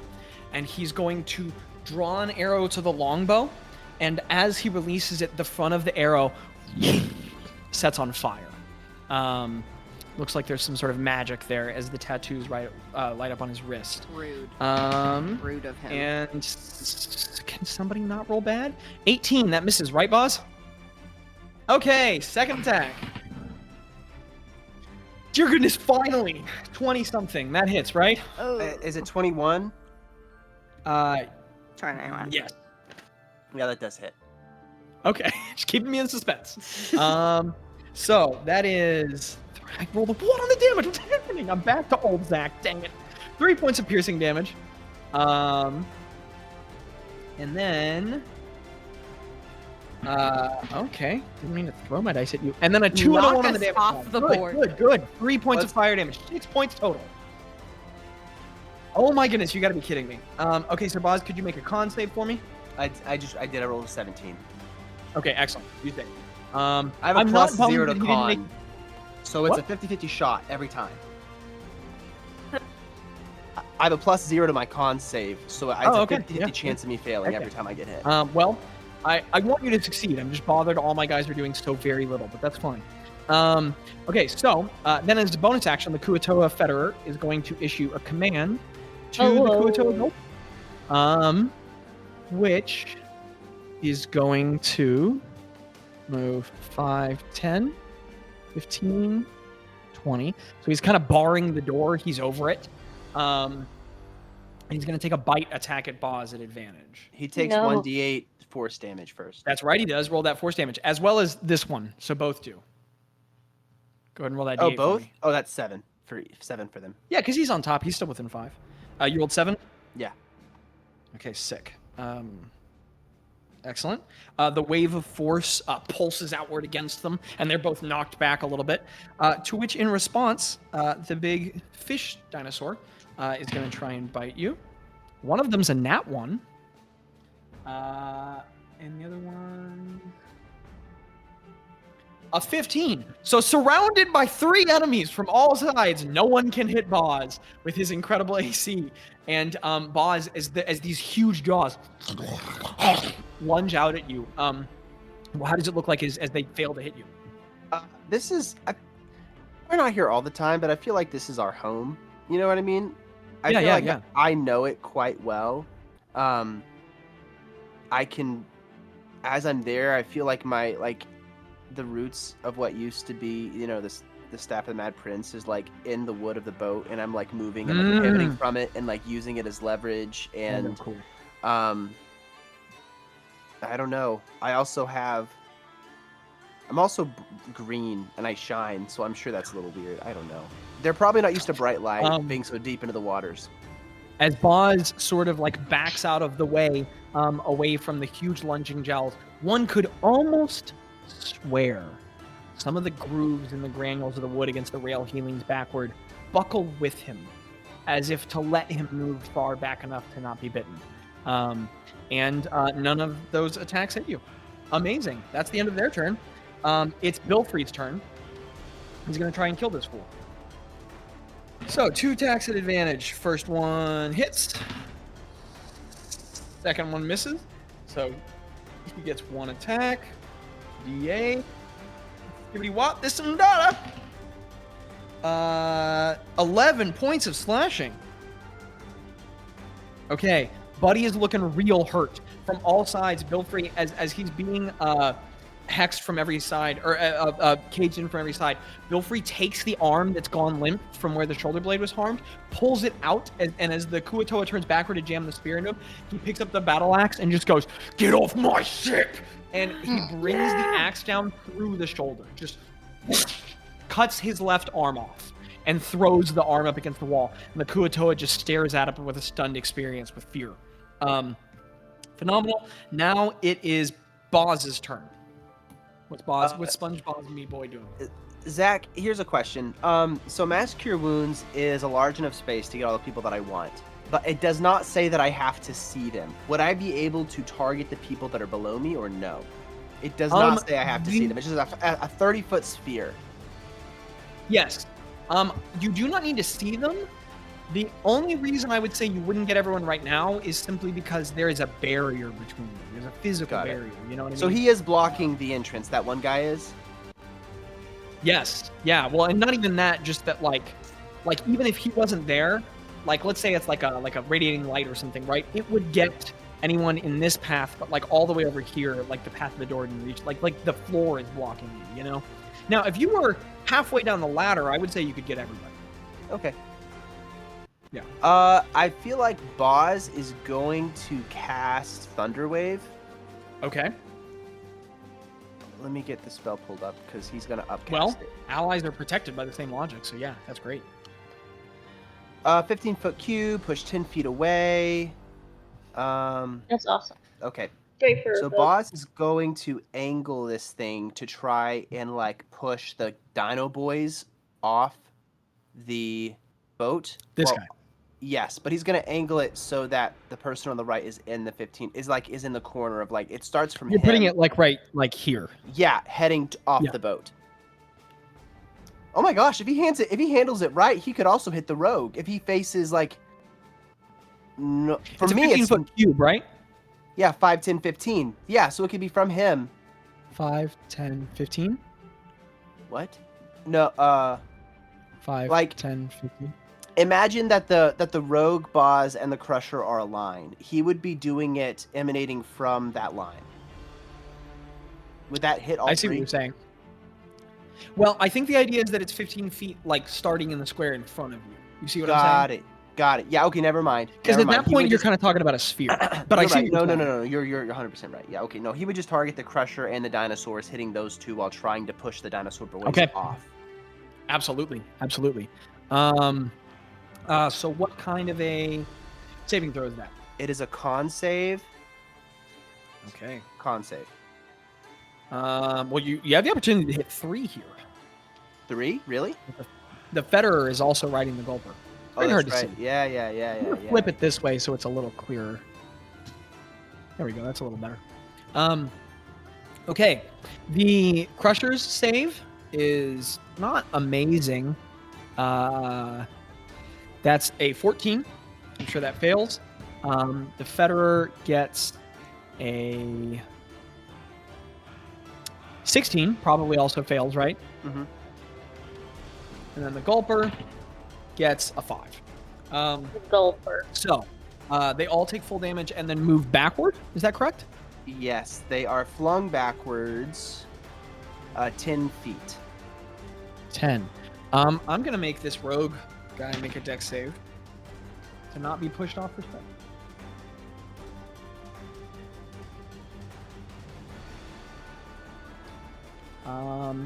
He's going to fail.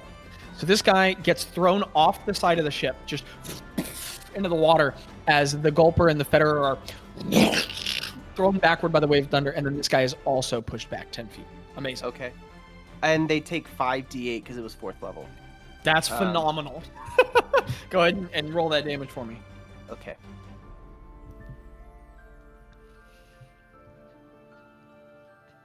$20 damage. I like to think of myself as an accepting person, but I don't know about these digital dice Landon uses. How much? What was the total? 20. 20. That's excellent. The wave of thunder, as it pulses outward from you, Druid evoking these natural forces. Which Crusher is that? That's this one. Okay. The Crusher is looking pretty wounded as the thunder pulses across him. Blood is pouring out of his gills and away from his jaws. He looks almost bloodied. The Gulper and the Federer neither look bloodied, but they look harmed. You know, they look like the impact was painful to them. I assume that's your whole turn, or is there anything else? Any bonus action? No, that's not my whole turn. I'm going to. I have a bonus action, and I know I have a couple things I need to do. Formidable Foliage is not a bonus action, Zachary. That's your custom spell, so you should know that. I believe it's not. Do you mind bearing with I've me made just a moment? I have more the than document 100 open. custom spells, but I believe it's not. It's a leveled spell, though, so I couldn't do that. Never mind. He is going to cast Vicious Mockery, since that is a cantrip and not a leveled spell. And I love it. He's Do gonna the no, shoes let you do it as a bonus action or a reaction? It's a bonus action, right? It is a bonus action, and and he's gonna do it at the guy that's concentrating on the people, the concentration spell. The Spirit Guardians. Excellent. Yes. So he's gonna do that. It needs to do a Wisdom saving throw. Okay. Well, I rolled awful. But he is good at those. Okay. And so what is roll for damage? Is that 2d4? What did he roll? 12. Okay. Yeah, so he must he has to do the concentration save, and he does 3d4 on the base spell, but the shoes give me something else. I don't know what. I think it's the 3d4 is what the No, shoes that's do. that's 11th level. Well, Vicious by Mockery itself. is... Oh, let me look it up. Because you're not a bard, like this isn't your spell. You see what I'm saying? It's the level... You told me when I first got it, it would let me do the 3d4. I've cast it with the 3d4 plus... No, but what I'm saying is, I think that's what the shoes give you, is 3d4. Do you see what I'm saying? No, Like, you do an extra damage dice. It says you cast Vicious Mockery cantrip as a bonus action, and when you do, you roll an extra damage dice on top of what your level is. Okay. I don't remember, so I fully believe you. Go ahead I'm and very roll that confident in that. I'm very confident. and you're typically right.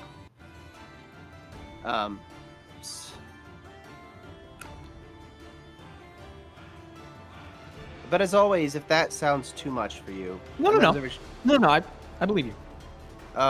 11 with a 1. Oh, bummer, dude. So now he has to roll a concentration save. Was that not what he was doing? Oh, the first one was perhaps right. Sorry, I forgot how D&D works. That's this guy. Okay, so 11 points of damage. That's meaningful. Okay. And I'm sorry, Bazz. How do you insult him? I say, you smell stinky, and I just yell that out at him. Excellent, phenomenal. You have got to be pissing my pants. With a nat 1, the 5th level Spirit Guardians go stinky. Oh. This is the worst I've rolled in a long, long time. Okay, well, here goes the combat I planned. Moving on. Okay, and the Spirit Guardians go away, but they don't just go away. They go away on the turn they would have affected your summons. Moving on. What do your Plesiosaurs do? I'm sorry, Zachary. The Plesiosaurs. It's okay. It's not anyone's fault, and I love that you guys are winning. I was hoping it'd be a more interesting combat, but we're moving on with our lives. Okay, the Plesiosaur that was attacking the guy that just dropped concentration rolled a 14. That will miss. Okay, the other two rolled above 20. They will definitely hit. Okay. So that is... I'm sorry, guys. I don't mean to take so long. 3d6. How plus dare Yeah. you? I'm just kidding. You're good. that is 16 on the priest that did hit, Okay. and 17 on the rogue. Okay, excellent. Oh, Bazz also will move before his turn ends over to where Bilfrey and... Oh, you know what? Yeah, he's gonna move over to where Ploff is fighting. Right over here? Yeah, so that person gets affected by the 1d8. Oh, awesome. Before it ends. I love it. Opportunity And- attack from the rogue. The Plesiosaurs wait. lunge out. The rogue is on another level, like they're elevated. Are they gonna, with a railing between me and them, are they gonna be able to get through that to me? I mean, it's still 5 feet. Okay. Because like the railing's like a there, they're wooden- also up. You know. Okay. No, yeah, no, okay. Hey, there's As the people who've been Plesiosaurs- tied to that railing that know that you can get All right. You can that's feel very from true. both sides. As the plesiosaurs lunge out, this one that bites the priest here, they have these like kind of conical teeth. So it's not necessarily ripping them apart; it's just punching holes in them. This priest looks wounded by it. This one sort of ducks out of the way. And they look filled with rage that their powerful spell has dissipated because someone said they smelled stinky. And then this one, as this one is bitten by the plesiosaur lifting it up, it rolls. Surely not enough. Your AC is incredible, but maybe 18 misses. As it goes to lunge at you with the blade, the plesiosaur that bites it lifts it up a little bit, pulls it backward, and the blade, you hear it go whew, by your head, Bazz. And you are protected from the attack, and you move over here. Phenomenal. And that one next takes up in 7 initiative. damage. Now? Oh yeah, okay. Yeah, I thought it was and now it ends. Now it ends. No, if it is in the space for the first time, it takes it. So if I walk, Well, that is fine. But now it's over. Roll. Now it's done. For sure. Okay, so now it's the Crushers and the Assassins. On its turn, this Assassin's going to... Its speed is not reduced by water, so it's just going to 5, 10, 15, and then take the movement up here to just climb back up on the boat. They are creatures of the water. And this Crusher is going to go 5, 10 to here, and... Yeah. Oh, and then another force damage for this one as it moves back. No. That's done. It ends at the end of my next. The end of your next turn. Man, Landon, way to constantly know what's happening. It's very impressive. Okay. So this one's gonna attack Ploth because he's been in battle with it. This one's gonna attack you, and then those two. Yeah. So when is? Oh shoot. Oops. Well. Nobody, please help me remember that Shpagoober's after the priests. I forgot to do Shpagoober's turn last time. I'm gonna write it down. Shpagoober's after priests. Yeah. Thank you. Please help me remember. So, the one that attacks Ploth. Nat 1. Nat 20. Guys, what's happening? I'm scared and I'm afraid. This is wild. Crazy. So as Bazz, as you run up, that force of wave out from you, and as the Kuatora Crusher takes the spear and lunges it at Ploth, it just slams him against the back of the deck. But the force of does it? Ploth also took that damage. Yes. 7. Okay. But it knocks Ploth over as well. And as Ploth sort of like starts pushing herself back to her feet, that's where the Kuatoa gets his nat 20. He just picks up the spear down at the top of her. So she's gonna take 5 plus 3, 8 more points of piercing damage. Ploth is looking bloodied, wounded from many multiple sources. Then the one behind you is going to take its 2 attacks at advantage. Nat 20. Okay, guys, this is a weird... I'm rolling awful and I'm rolling amazing. And the second one's like a 24. So, the Nat 20 Bazz is going to be 8 plus 7 is 15, plus 3 is 18. And then the second one that's just a hit is 6 plus 3, which is 9.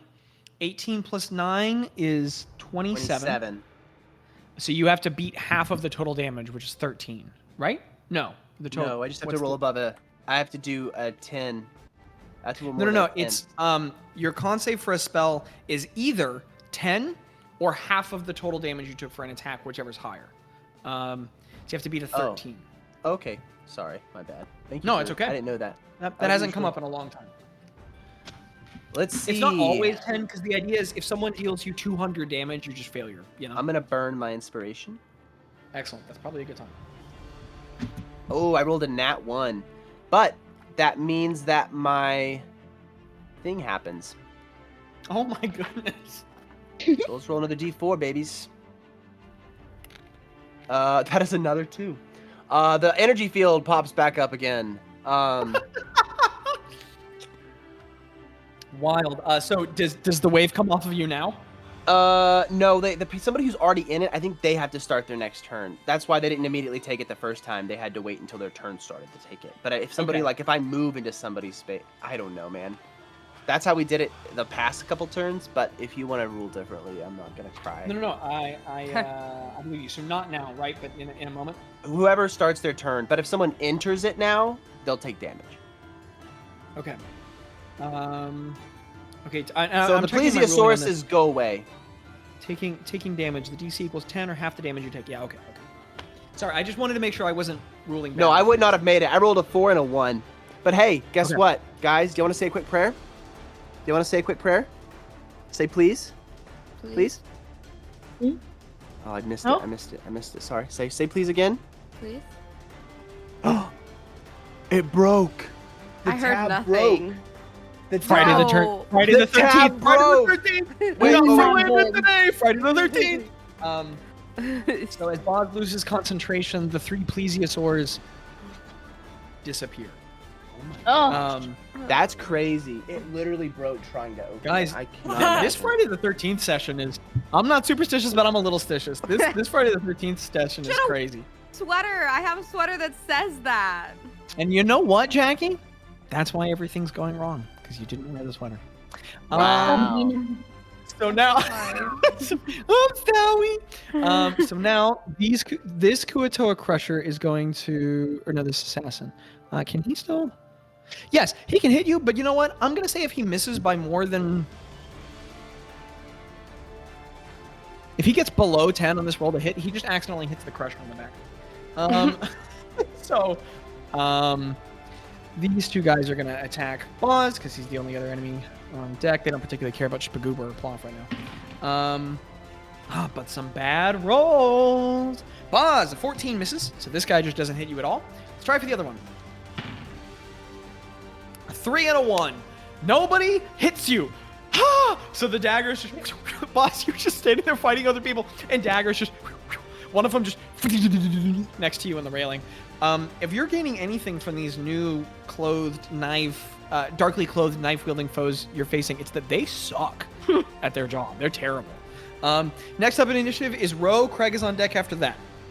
Okay, can you, okay, so down where I'm at, yellow's Tello, green's Gretta, the thing with the circle on it is the Kuatoa. Who's that? This is But on Bilfrey. the other side. Bilfrey. Oh, that's Bilfrey over there. Okay. And then can I see up the hatch? Give me a perception check. Okay. Where's Yep, my yep, yep. dice? Oh, shoot. That's an @1. Guys, what's happening tonight? Ro, as you go to look up the railing, you slip on a little bit of the Kuatoa's blood and just bonk your head on the wood in front of you. Cool. You take a point of bludgeoning damage, and you do not see. Okay. Beautiful. Love that. Okay. I feel like Gretta and Tello And Bilfrey. and Bilfrey have that dude covered. So she, Probably. even though she got a bump on the head, she's gonna go up. 5, 10. Okay, and then another 10 feet of movement. That's 20 movement total to get up to here. Okay. Where are you? If you stay here, you're just on the ladder. If you don't. move any of these 4 spaces, you're not. Where are you? Yeah, I don't think I want to be on the ladder. Bro, That's as you the- emerge from up the ladder, when you get up deck, you like down deck, you were like, oh my goodness, another Kuatoa attack, crazy. You get up deck, you're like, oh, there are priests over here, whatever that dinosaur thing is here, a guy riding his back, Yeah. 2 assassins, 2 crushers. It's just crazy up here. Cool.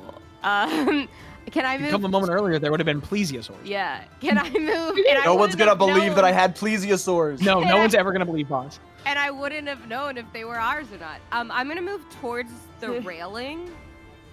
Excellent. Um. Attack of opportunity from the assassin. Yeah. Why even roll? You know. What do you do there? Okay. This session, I can only miss or crit. Those are the only 2 possibilities. I'm going to wait. Let me check the distance on this thing. Okay. Let's see. I'm gonna look at. Okay. Wait. 1, 2, 3, 4. Okay. Yeah. Who looks like? Does the guy on the thing? Does he look the most like spellcastery?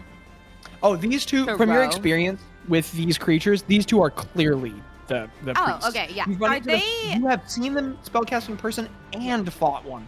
You How know many it's them. You feet from me are they? 5, 10, 15, 20.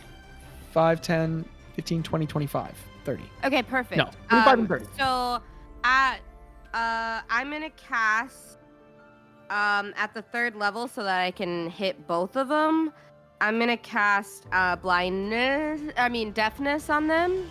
And deafen both of them. Well, they have to make a con save. Okay. Both of them. Are there any... I trust you know what you're doing. Curious why you're deafening me. Because, wait. I mean, I know Me you already too. rolled, but just for future reference, if they're spellcasters, don't they have to... There are verbal components. If someone plugs up your ears, you still... if they went a couple years without hearing, they probably couldn't do their verbal components anymore. If somebody plugged your ears, you would still know how to say what you needed to say. It's silence. That's right. I prevents always spellcasters get doing those verbal mixed components. up. But, Okay. but that's fine. but I made on the the cool decision. side row, they both failed. Okay. So what does it look like as you deafen both of them, and they can no longer hear? Well, they can't talk to each other. And you know what? I've never gotten to use my deafen rings before, and now I get Well, to. And that's pretty I fun. did that for you. I knew you had it, and I thought, well, here you go. This is awkward. I don't even have deafen rings, only blinded. Oops. Oops. Bazz, I have another little. I'm gonna put blinded rings on them, and it'll signify okay. deafen. Cool. I'm so sorry. So as I do that, the purple and gold is gonna like come out of the loot, and it's gonna like Excellent. go towards them and go like into their ears. Awesome. And as they both like lift their staffs and go, In the air. and they just look confused. Yeah. And they are deafened. Awesome. Cool. Love that. Any bonus action? Yeah. I'm gonna hold on. Where did it go? Where is it? Right here. Okay. And Craig, you're up on deck after this. Where is the one that I wanted to use on this? That is not. How far away is Spagoober from me? Spagoober he's technically in this space because he's up on the platform, so he's 5 feet from you. Ooh, he took Beautiful. damage from Boss's Okay. wave thing. He didn't So hit him. I'm gonna use one of No, my. No, he didn't. He- Zach, he no, was he one was- square down. You moved him up a square. Yeah, because he's been here the whole time. He's on the helm. He should have been back here. He should've Oh, been if back he was there, I wouldn't have moved to where I was. I did what I did because I thought he was one square below. I would have Okay. moved. I was specifically moving to avoid hurting Spagoober. Like, I would not. I thought that's why I didn't think I heard him the first time. But I didn't realize he switched squares. Well, I mean, he was here the whole time. He was never really in this. I didn't move him from here to here. He was here. He was within the boundaries of the lower square. I remember seeing that and thinking, "Oh, he's not like one Okay. square higher, because then I would hurt him." I'll I have the damage. okay. He's got plenty. Okay, Is this I for appreciate Boss's, entertaining my. Is No this for Boss's energy field? I thought that was only if Yeah. someone started his No. turn or moved into. Yeah, his little force field wave. It goes from 7 to 3. He's got more than 40 hit points. He's okay. Zach, you know we will throw hands for that jolly dwarven man. I respect that you guys love him so much. So, Ro, he's on this square at the helm. What are you doing? Okay, well, I realized I can't do it. I have to use it as a reaction if someone tries to hit him again, but I can do that. So if anyone wants help, remind me of that. So If anyone wants to hit Uber. No, I'm Okay. no. So I'm saying okay. So anyways, instead of that, I'm gonna use my arcane inspiration, which I don't think I've ever used before. It's part of my College of the Old song, and since I casted a spell, When I did that, what it means is, just for everyone to know, an ally of your choice within 60 feet who can hear your song gains advantage on their next saving throw against a spell or magical effect for the next minute. Actually, no, I'm sorry, for the next hour because I'm above level 9. So I'm going to none of my allies looked bloody, did they? No, no one does currently. Except Ploff. Spagoober, right? And Ploff. Yeah. No. Spagoober looks like he has not been wounded yet. Oh, interesting. I thought you said Ploff was bloodied. Oh, excuse me. Ploff's definitely bloodied. Sorry. Do I do it to an NPC or do I do it to a PC? I don't know. Crap. Did y'all hear the sound of hammering? Was that disruptive? No. Okay, No, good. No. I used a spoon to open up my ginger ale. Cover I'm on at a strength save.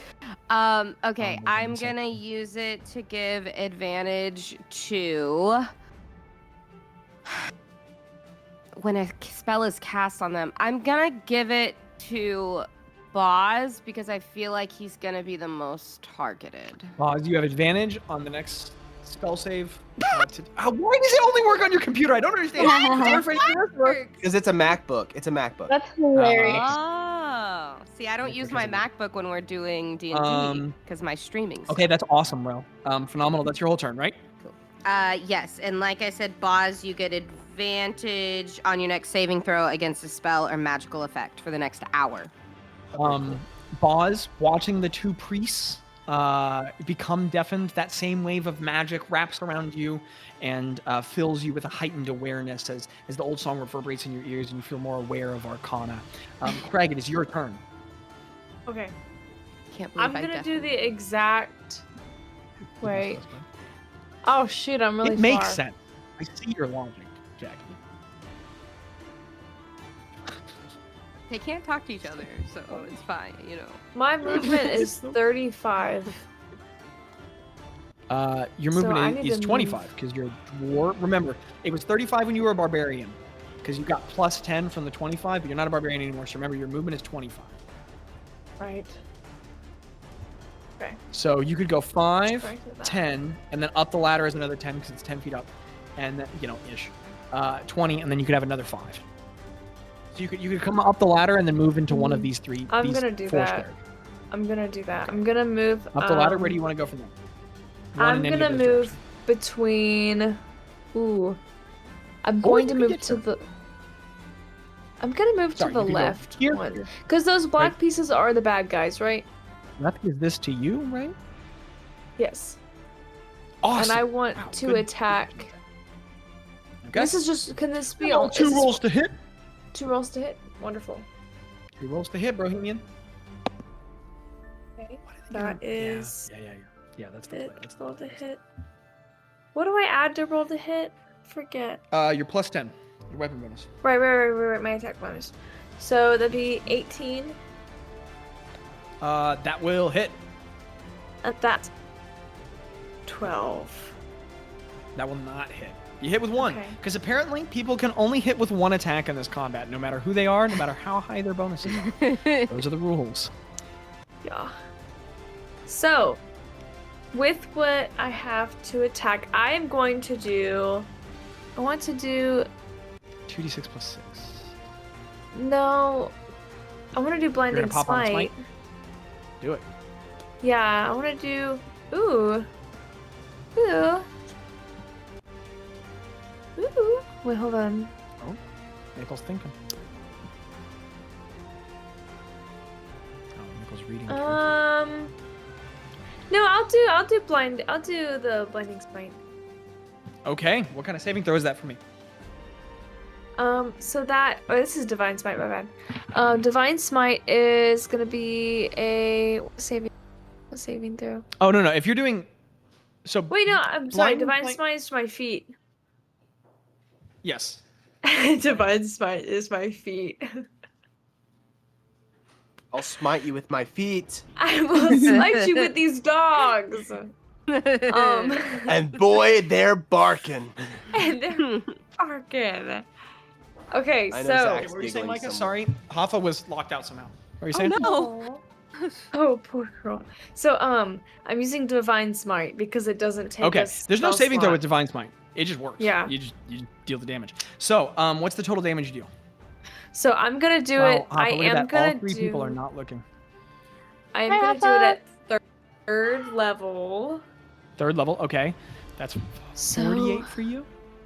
48. So it's 48 plus 2d6 46. plus 6. Well, 2d6 because you hit with one attack. Oh, One attack. you're right. So 2d6 plus okay. 48 plus 6. After this, it's the priests, then it's Spaguber, then it's back around to Tello and Ploff and Greta. So Abby, your time's coming back around. Yeah. Yep. Okay, hold on. And then it was That's okay. 48, you said? Mm-hmm. 48.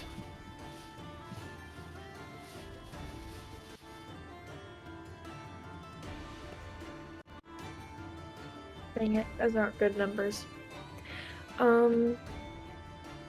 So that would be okay. 12, and then that would be 7, 10, 12. So that would be 24. 34 or 24? 24. 24. 24 to this one. Oh no, math. Nope.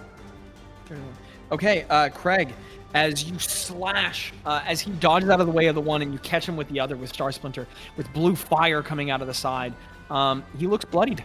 Looks like you hurt him pretty badly. Okay. Anything else with your turn? Yes or no? I am going to try to trying to see if any of my feats like or protection or Abby. Okay. Abby said, feet. Okay. Well, as you I beat think it's your it. features. Okay. Yeah. Now it's the priest's turn. Now, they can do a lot of things this turn, but what they cannot do, they cannot hear. If someone needs to tell them an important message, if they get a text from a loved one, they're gonna have no idea. If somebody used sending on them right now, they wouldn't know. Okay? That's what matters. That's weird. This I one- think sending actually is something in your brain. Yeah. I don't think it's auditory. Yeah. Would that work? But Meg Never actually mind, did. Jackie. You can't even keep them from hearing sending. Get dunked on. The other player said, "Not today. Not today." They can't yell at each other though. This one is gonna step 5 feet forward and gonna use a mass cure wounds. So he lifts up his staff and shouts an authoritative phrase to Karkrin, and this magic like fire pulses out. do around the ground. Do I know what they say? Yes. Yes, Ro, on the upper deck, you hear him shout, "Glory to the dawning god!" And as he slams the staff down, there's this like wave of fire that like heals all of those on deck, and he's going to heal everyone up deck. Yep. What level spell did he use? Sorry. Wait, even us? Mass Cure Wounds can only target 6 people. Okay. Excuse me. 1, 2, 3, 4, 5, 6. He heals everyone up deck. Oh, I thought I was counting the dinosaur. 1, 2, 3, 4, 5, Oh, 6, you're right. 7. Okay, There's yes. 7 So of them. not the gulper. Importantly, not the gulper. I mean, that's an important clarification. Thank you, boss. He heals them. He heals them. Wisdom 3. That's 6, 10, 18 points. So everyone but himself and the gulper take 18 points of healing. So the Federer is looking really good. The assassin who is bloodied is taken almost up to full. The assassin who was not is taken almost up to full. 30, this is hard. No. 42. Math is hard. Okay. And then I'm sorry, guys. Could I get some commentary while I do some math really quickly? I apologize. Yeah, absolutely. Oh no, Micah, that Do y'all Ethernet have any cable. coffee brands that you really?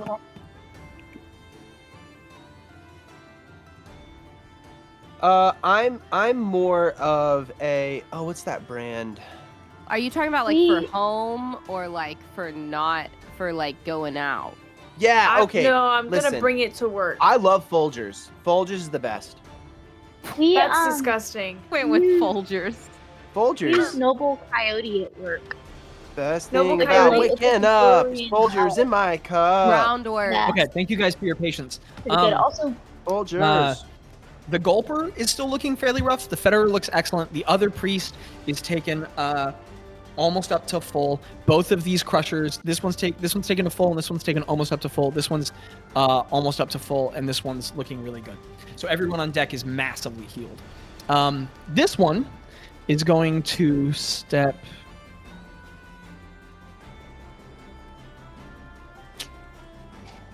He'll get all the way in the fray. He'll be brave. He'll get right up next to Bazz.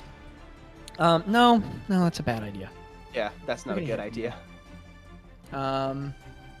He can hit 5, 10, 15. No, he still gets everybody. Everybody's in 15. Yeah, he'll stand right there. And he's going to lift up his staff, slam it down. And Ro, you hear this one shout about how all will wither in the glory of the dawn. And he is going to cast spirit levels on themselves at 5th level. Spirit Guardians. That's for this one. For this one. Okay. So ethereal images of Kuatoan warriors surround, spinning him in circles, and every fungi on the upper deck is enwreathed in that shape and moment. And so that means he's concentrating. Okay. Next up in initiative is Spagoober, who I'm not forgetting this time. And Captain Spagoober is going to. What is he going to do?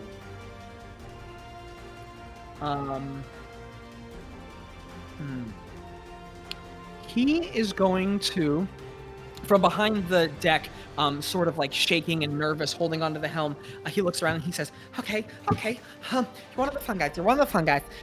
He pulls out his book and he's just like stuttering, and he's like nervously correcting the course of the ship, which is not the priority right now. And, poor guy. Please, A, B, C, D, E, F, G, H, I. Please don't be wrong about this. Let me do one thing right here, please. Wow, Spagoober's voice kind of changed. He's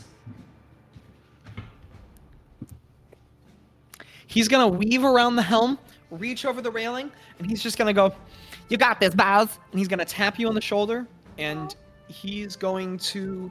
No, is that even the best use of his stuff right now? You know, it's not. It's not. I'm sorry, this is not what he's built for.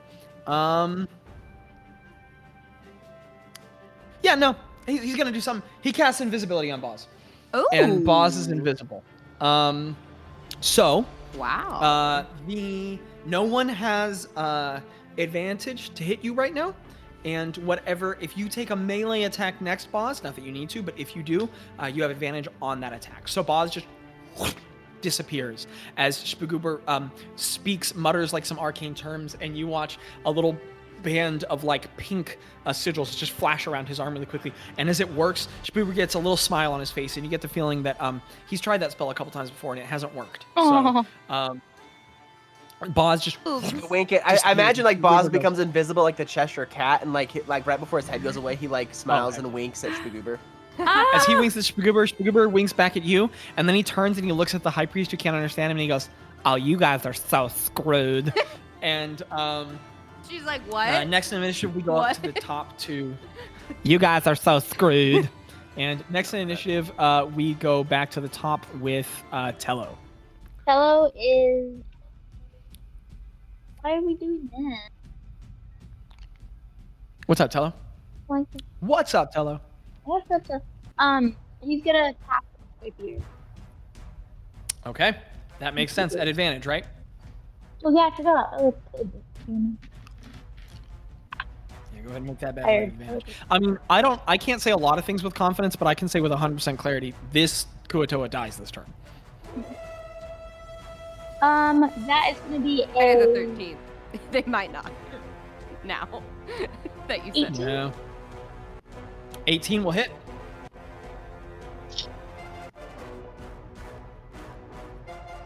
That is gonna be 13. Wait. Howdy dirty duty. How do you want to do this? How do you want to do this, Abby? 7 plus 4.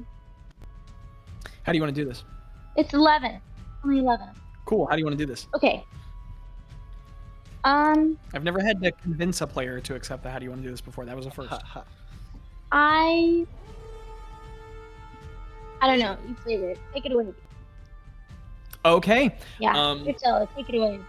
The priest, this Kuo-toa, its arm having been severed, just takes a desperate stare and takes one last glare at Gretta, as if it knew what it was down here for.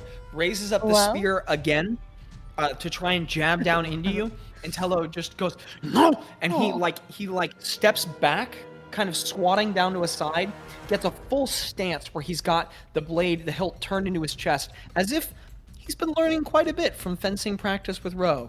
And he just lunges forward with all of his strength.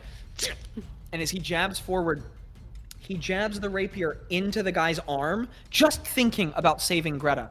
But through sheer luck, the rapier goes right in between the intersection of the bicep and the humerus and just stabs through it and just up into the Kuo-toa's eye, into that eye that was exposed. And as it disappears into the eye, the Kuo-toa just and blood just pours out of both, and Tello just and pulls the rapier back out, and as the Kuo-toa guy dies, he goes, "Sorry." And then what else does he do with the rest of his turn? He's gonna run up the ladder. Use all of his movement to run up the ladder. 5 and then and up. He's up here. As he gets up the ladder, he goes, "Oh, it's not better up here." Tello, the He's only gonna- rogue to ever say sorry. Yes. he is going to step. How much movement? Wait, so He's Wait, used I gotta 15. count. He has I 15 gotta- left. he's 15 left.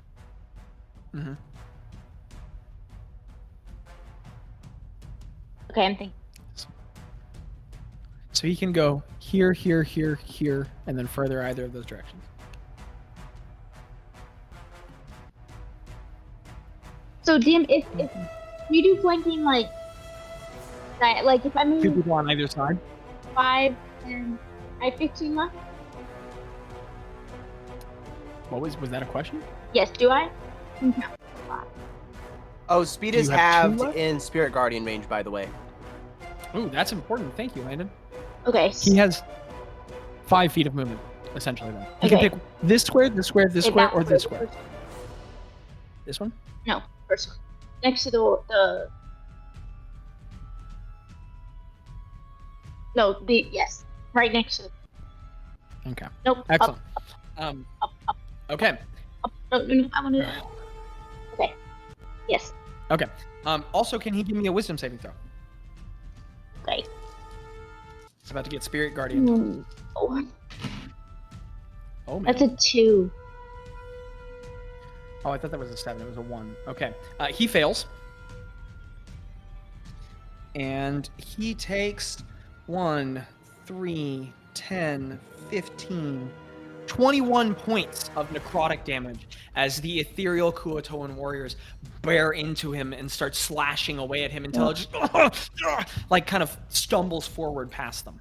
Yeah. Next up in initiative is Ploff. She is going to begin by making a wisdom saving throw. Oh, she might die. She fails. Oh god. And Ploff is going to take... Wow, I rolled real bad. 4, 7... From a 5th level Spirit Guardians, Ploff takes 12 points of damage.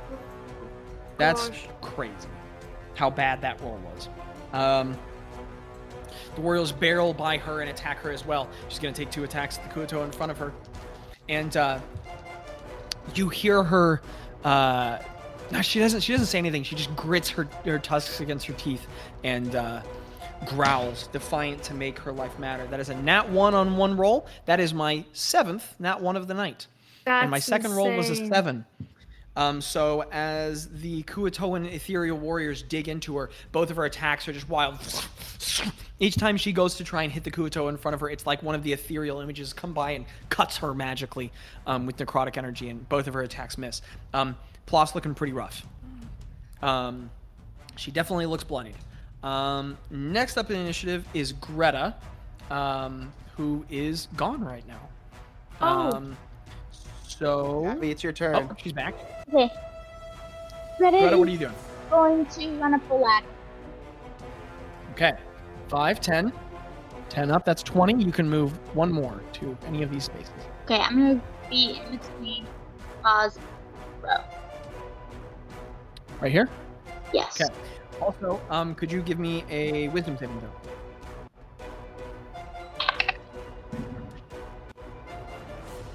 Oh, a very even spread. Ooh, that's toad sheet. I mean, you're really good at those. You're freaking good at wisdom saves. 19. Yeah, that saves. So you're going to take half of 6 plus 8 is 14 plus 5 is 19.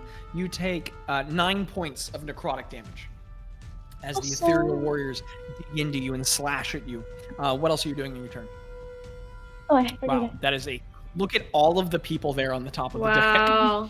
As But the just, ethereal warriors are sinks bailing down. by, their necrotic energy is degrading and just shredding. All the flowers growing out of the deck are dying. So rude. And they're even like chipping and breaking the wood goes by as it sort of like withers and blackens. I'm gonna have to mend this boat piece by piece.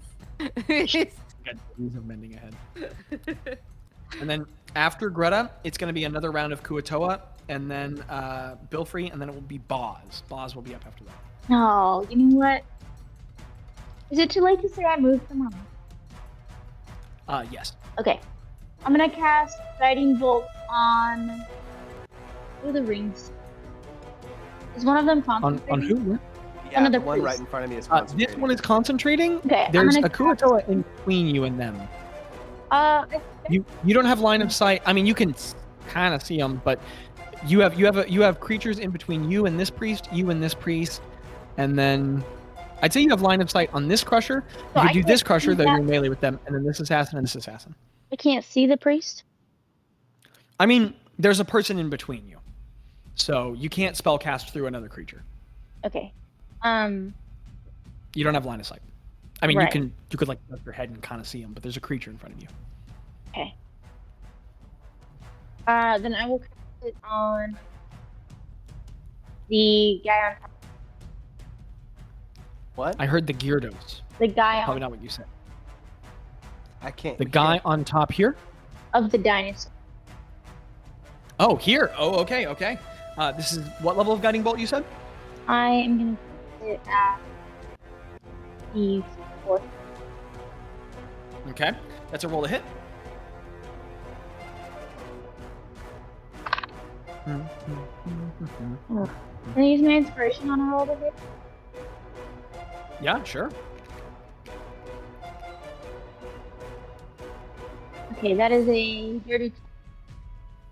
Dirty 20 will hit. Go ahead and roll damage for me Yes. against the Federer.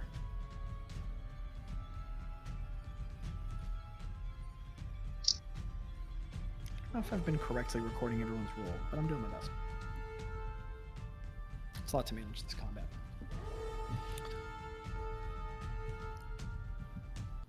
You're doing good. Thank you. I thought the Kuatoa, the regular ones, go after me. What was their initiative? They are after Greta.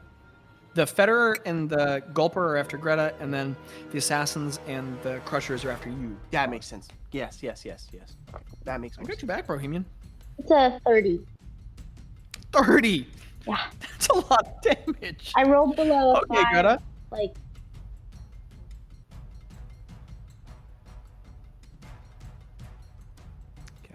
I'm not sure what that last thing you said was, but with 30 damage, is it just like another green bolt of energy from your symbol? Okay, she's distracted. The green bolt of energy flies into the Federer. That Federer is lit up with light around them, and so the next attack has advantage against them. After Gretta, it goes to the Federer and the Gulper. So the Gulper is going to move. You're muted. Well, it's right Abby, next I think to. you're muted. You're muted. She is muted, but this is the way. Abby, you've muted yourself, and if you can't hear us, you don't know you're muted. Okay, you can. So the Gulper is going to take an attack at. Oh, and actually, it's flanking. So it's going to take an advantage attack at Tello. It's a nat 1 on 9. Good.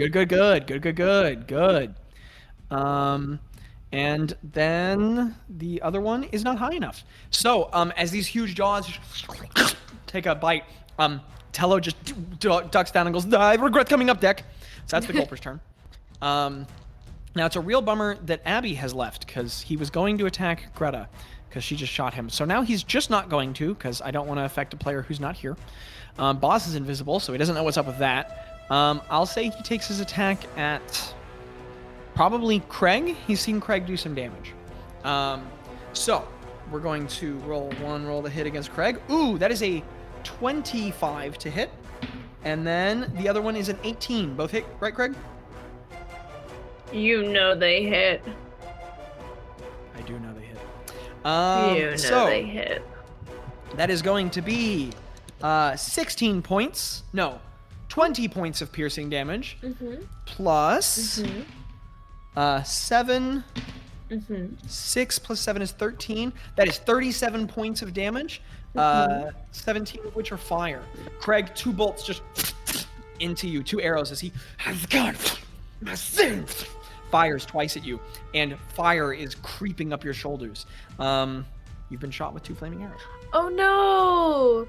Looks like I have to absorb some of that damage. Oh. Ooh, Craig, no! How much of that damage do you absorb? Let me look at my stat real quick of what it would say. I think it's 3d12 that I absorb. I want to say so. It's a lot. It's a freaking strong item. Oh yeah. Yeah. There is so much information. Hold on. Okay, that's the extension of it. The extending. Okay, so 3d12. That's great. Okay. One hits, one misses. Why is this happening? Crazy. Oh, okay. So that would be 19. 19, reduced by 19. Instead of taking 37 damage, Craig, you take, somebody help me out. What is that? Accountant, I call on you. 18? Oh. 18, right? 18, yeah. 18 damage. Nice, Jackie. 18 damage instead. And you have 19 damage stored in the shield to use back. So you said 18 is what I have. 18 damage. Not 18 half. damage? So, yeah, you took then... 18 damage. 18 damage is the damage you took. And you have 19 damage stored in your shield. That's incredible, Craig. What does it look like as the shield absorbs some of that damage? I'm going to say that the fire... Remember, that kind of crystal buckler, that small crystal shield. Yeah, I'm going to say that, the fire almost heats up the crystal, and you can see... You know when crystal's hot? And, still, it's this orange? It becomes orange, and then it, cools down, and it is brighter. Now it's, it's shine brighter and brighter, almost a little blinding. That's awesome, Micah. And as it absorbs the heat and then brightens, the fire goes out on your shoulders. The Kuotoa assassin in front of you is just wait, he's like, I'm out of my depth. What happened? Awesome. So that is the Federer's turn. Also, check whether or not you have to roll the damage on refraction or if it's just automatically lightning. Go ahead and read that detail for me. On his turn, Bilfrey, who's up next, is going to, while you were doing that, he goes 5, 10, 15, up 20, over 5, because that's all he can go. He gets up deck and he goes, oh, what are you guys doing up there? I mean, just terrified by the number of enemies. That was a stupid thing to say, but he comes up the deck, moves across, pulls it out his axe, starts fighting the next thing. He rolled a miss on one attack, a hit on another, but then an 8 on the damage. That's 11 damage to the Kuotoa Gulper, which is starting to look bloodied as Bilfrey embeds the axe in its jaw and pulls it out. He then already made his wisdom save and failed with a nat 1. because that's just what I'm doing today. That's 8 nat 1s. That's crazy. And he takes a lot of damage. 8, 16, 21, 24 points of necrotic damage from the rushing ethereal figures that race by him. Belfry hasn't taken any damage yet. Very suddenly, he looks almost bloodied. 57. Okay, excellent. 37. So next up in initiative after Belfry is Bazz. Then it's the Assassins and the Crushers, and then back to Row. Bazz, you're up. Hey, Zach. On my subclass abilities, I have the thing where I can sacrifice spell slots to heal people.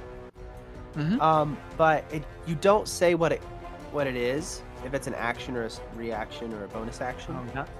Yes. Sorry, that was a mistake from a long time ago we talked about. It is an action. Okay, and if you would make that change in your notes. It's very bad that I still have it that way. I'm sorry. No, I'm sorry. I don't think I've updated mine. I forgot to update it. Well, I mean, I should never have given it. When's the next player going after me? Yes, the next person after you is Row after the other.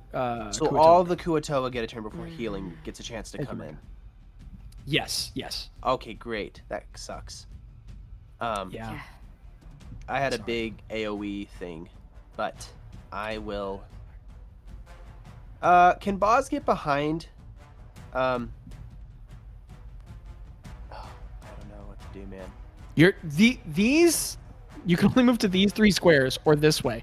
I mean, and also, could you make a wisdom save? Yeah. Does it affect him since he's invisible? They don't have to see. Yeah. So that is a blindness wouldn't 21. have mattered either. Yeah. What'd you say? 21. Well, he did cast Guiding Bolt on me. You definitely saved. Let's see. Oh, shoot. Good thing you saved. That was a lot of damage. A lot of damage. 14, 21. Would have been 29 points of necrotic. Ooh, instead goes down to 14. 14 necrotic Bazz. Okay. So the ethereal figures Bazz are all looks slashing bloodied. at something that no one can see. Bazz looks say- bloodied. Oh, great. Well, Right, Bazz doesn't right. look bloodied, but if anyone could see him from the air, blood is just falling down and spattering. the deck. You just hear groans from a non-existent source. All right. Bazz The priest pops don't. out. Oh, you know what? I just realized something, Zachary. Oh, I love this. This is so cool. So my subclass ability is not a spell. It's not a leveled spell, right? So I could still do that and then bonus action Correct. another spell. Yeah, if it's not a leveled spell, you can do it. Absolutely. All right, so I'm going to sacrifice one of my 5th level spell slot. Wait, let me see how many I have left, actually. If I have only one more. So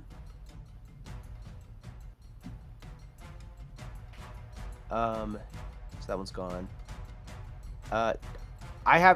Druid has 2 5th level spell slots, right? At your level, I believe so. Because by the And I've time you have a cast- 6th and a 7th, stop having things work. That's so fun. Why do you get that? I want that. You held up the peace sign and balloons went everywhere. I didn't know. Yes, Okay, you have cool. 2 5th levels. Because by the time Okay. you have a 7th level, you have 2 5th levels. All right, so I'm yeah. gonna sacrifice a spell slot of the 5th level as my action, and I'm Okay, gonna heck. target myself.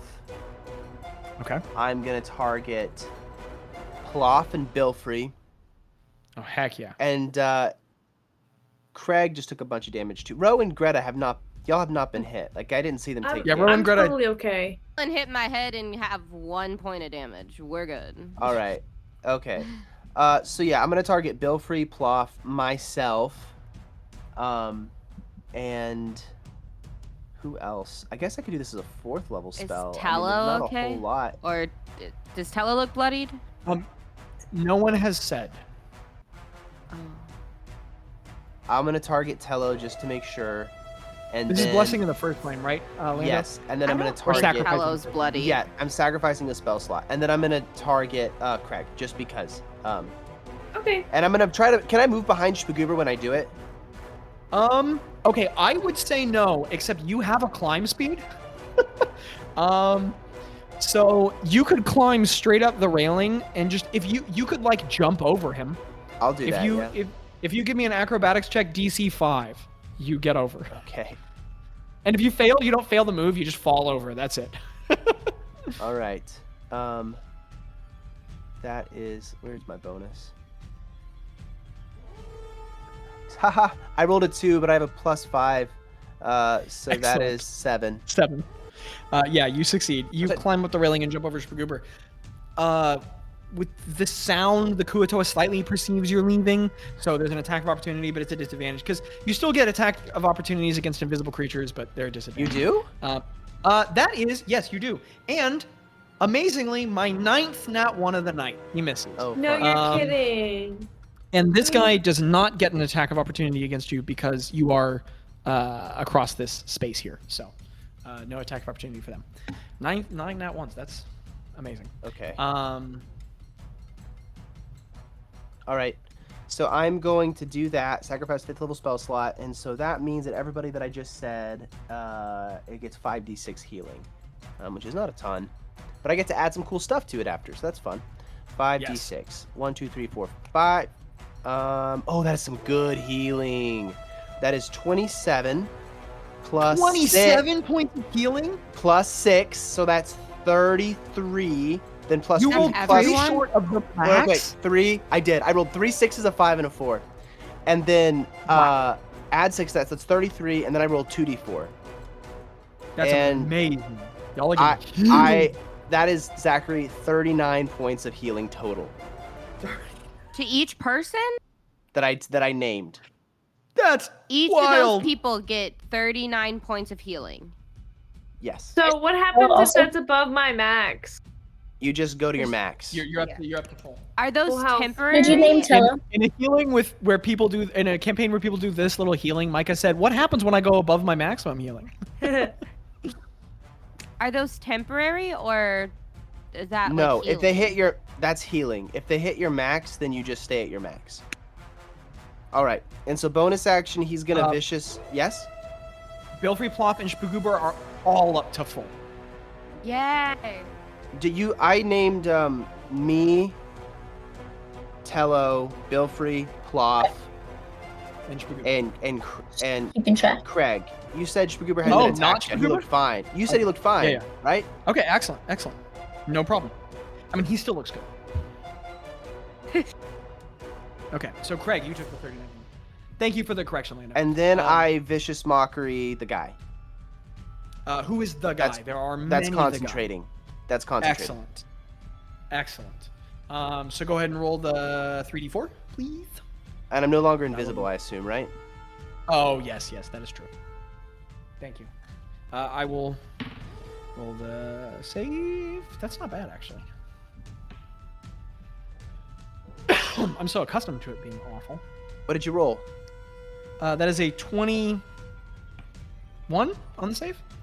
Yes, he does save. What does that mean? I Okay, think that just means so- nothing happens.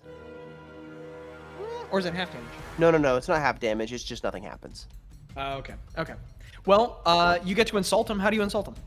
I say, I don't know, man. Say, I just call him Stinky again. I don't know. Okay. Not Call understanding that your cleric? language does not affect him. Wait. Okay, Zachary. Very oh. important. This is hilarious. He's deafened, so the spell True. does not affect him. That I can no longer vicious mockery this guy. He is deafened, so I can no longer bonus action to take their concentration. I love that. That is hilarious. Phenomenal. Oh my goodness, I love it. Yes, never mind. You whip out a scathing insult to his very core, and you just go, no, he can't hear me. I'm so amazing. sorry. Wait, is no, their hey, turn? Is their turn next? No, Okay. but it is a long time later. Okay, on their Um, turn, they make at the end of their turns, they make Is it a concentration? con You can just drop save. concentration. It's not concentration, but they have to make So they just repeat another the save on their turn. No problem. con problem. save. Yeah. Jackie's just like, please make my spell go. I'm like, please make it I- go away. Please make this mistake That's so funny. end. And Bazz, what does it look like as you use Sacrifice of the First Flame for the first time and fire heals everyone? There's So like cool. Landon. I don't know. Zach, can you flavor it for me? For some reason, my mind is not doing well right now. Bazz lifts up a hand and shouts in deep magic as his eyes light up gold, and fire sprouts in his hand and then spreads down his arm in a wave, just like this golden. No problem, Rando. Like a golden wave of fire burns away from him, and all the Kuatoa flinch away. But as it burns over, it heals all of you all in your wounds, and you feel heat over the part of you that is hurt, and you all are each like this tiny little tongues of golden fire stay burning on your clothes. Very much baptized by fire. Okay, that's Bazz's turn. Now a bunch of crushers and assassins go. So this assassin is gonna attack Craig. One attack, no advantage. Roll the 2. Hold Excellent. on. Oh. What? Did you already roll? Uh-huh. Okay, so then never mind. I can't do it I rolled a after 2. you roll. So, yeah. This assassin's gonna attack Ro. Oh, I use. Can I use a reaction? Which one's Ro? Wait, I'm gonna use my reaction to that. Okay. May I? To use my protective wings. Can you use them on yourself? It said I didn't think you could, but it says when you or another creature you can see within 5 feet of you is hit by attack. So I'm gonna use my reaction to manifest spectral wings from my back. They're gonna be gold. That's awesome. You grant I grant a bonus to the target's AC equal to my proficiency bonus. So that's my AC. Okay. So I get a bonus of 5. So that makes my AC 18. As the spectral draconic wings wrap around you and cover in front of you, the knife just barely threads between them with a 21. Except that, Craig, are you using your reaction for protection? I have to be 5 feet away. We are. No. It's a good thing you're 5 feet away. Yeah. Are we actually? Diagonally. Okay. I can use that for her. I can't use it on myself, but I can use it. And towards as her. the blade flies in between the rings, Ro, your eyes widen as you watch the blade with your eyes, and Craig's buckler shield, because the wings are spectral, just passes through the wings, catches it, and the crystal just reflects the knife. That's cool. That was Thank awesome. you, Craig. Yeah. So those 2 guys miss. Crusher's gonna attack Ploff. Why do I roll? That was a 6 and a 3. This Crusher's going to attack Gretta. Oh wait, that's a hit. Wait, can I? And a No, fall. I protect. Can I react again? Well, you have 1 reaction per turn. So no. But it's not my turn. Whole combat round, entire combat round, you have 1 reaction. Otherwise, spellcasters could understand. go counterspell. That makes sense. That makes sense. I'm sorry. No, it's I okay. don't use reactions ever, so I understand now. It's okay. Greta, 24 to hit you. I'm sorry, Greta. You take 11 points of piercing damage as a spear is jabbed into you. Okay, Ro, it is your turn. Craig's on deck. Okay. Oh, So and you sorry, can start by Greta, giving me a but- wisdom saving throw. No. Oh, yeah. I'm going to use my inspiration because that was really, really bad. Wow, I rolled awful on damage. Okay, that was still bad. Okay. That's 11. Well, you fail. Yeah. But could be worse, because on 5d8, I rolled 12 damage. Oh, okay. So, rolled 3 ones. So, as ethereal spectral spirits come around and slash at you, you take 12 points of necrotic damage. Okay. Okay, what are you doing, Ro? And then Krieg will be up after this. Sorry, I was writing. Okay, I'm at 90. That's okay. Okay. Okay. These dudes. Gonna be mine. These dudes. Okay, so I'm going to. Yeah, I'm gonna use this because at first I was like, oh, this isn't gonna be helpful, but it actually will be helpful because it's temporary hit points, so it can. Temporary hit points can add on top of their hit points. Yep. Perfect. So I'm getting sick of this. I feel like I always say that, but it's true. So I'm gonna cast At the 6th level, I'm gonna cast Cry the Old Song. Okay. Ro is gonna like really hardcore metal sounding. And Very doom soundtrack. every enemy creature within a 60-foot radius must make a wisdom saving throw. Okay. Wow. Sorry. What's your spell save DC?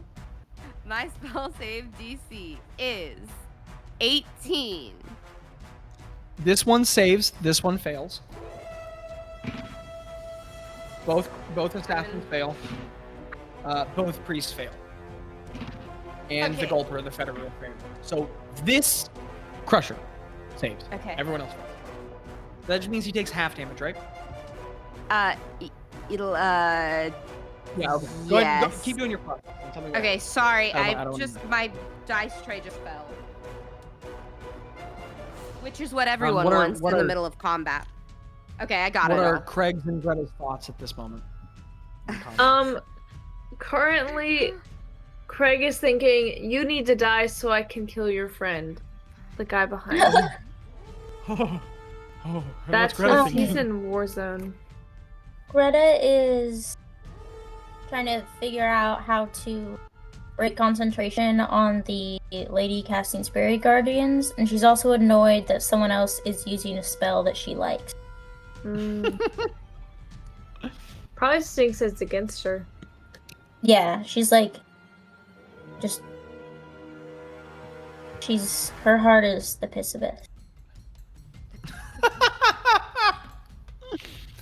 Oh my goodness. See, and that's why I like Abby, because she's a Josh and kidder. You know what I mean? She just sometimes she joshes, sometimes she I kids. love to you know? josh and I love to kid. I hear she's engaged. Oh my gosh, we ran into each other at rodeo. We did, it was That's so so fun. funny. We like started so talking great. about engagement planning stuff and we were there for like 5 minutes. It was fun. Is it not pronounced Rodgot? Rodgot? Also, my Okay. workplace is on the menu at Rodeo Go. So shout out to them. We love it. The damage. Okay, so Okay. so everyone that failed it takes Mm-hmm. 45 points of psychic Ooh. damage. 45 damage? 45. Whoa, And that's your then- new record. Yeah. And then 45 damage. Wow. Bro, And that's then- insane.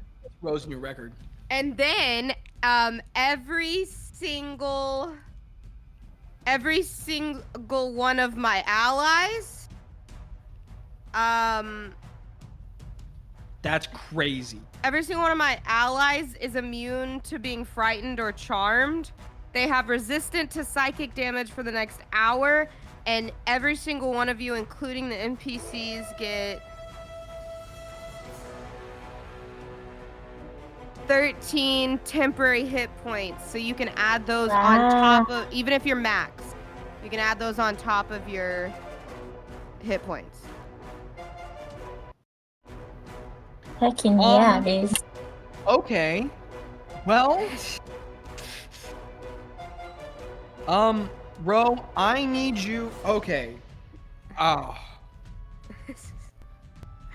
Ro, Yeah. describe to me what it looks like as you cast Cry of the Old Song. Yeah. Heal all of your allies.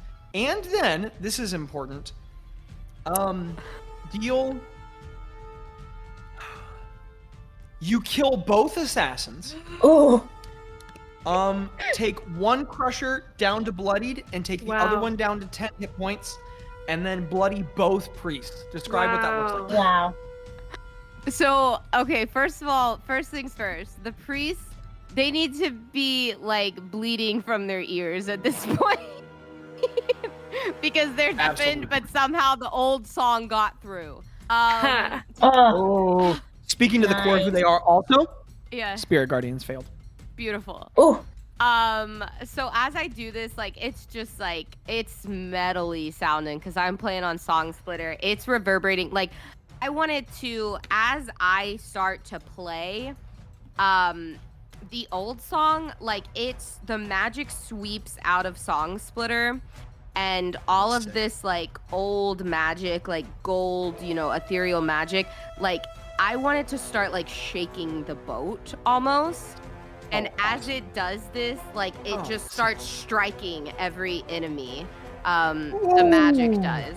And the two that it kills, I want it just to like wrap around them and to, like absorb them within the magic, and then when the magic kind of falls away, they're dead there. As you play the notes and the boat shakes, a bunch of the withered flowers start blooming and growing again. And as the fire that was burning, the golden fire burning on everyone's bodies from Bazz's sacrifice of the old flame begins to grow. And like Craig, you set on gold fire from Rose magic that doesn't hurt you, just burns with power.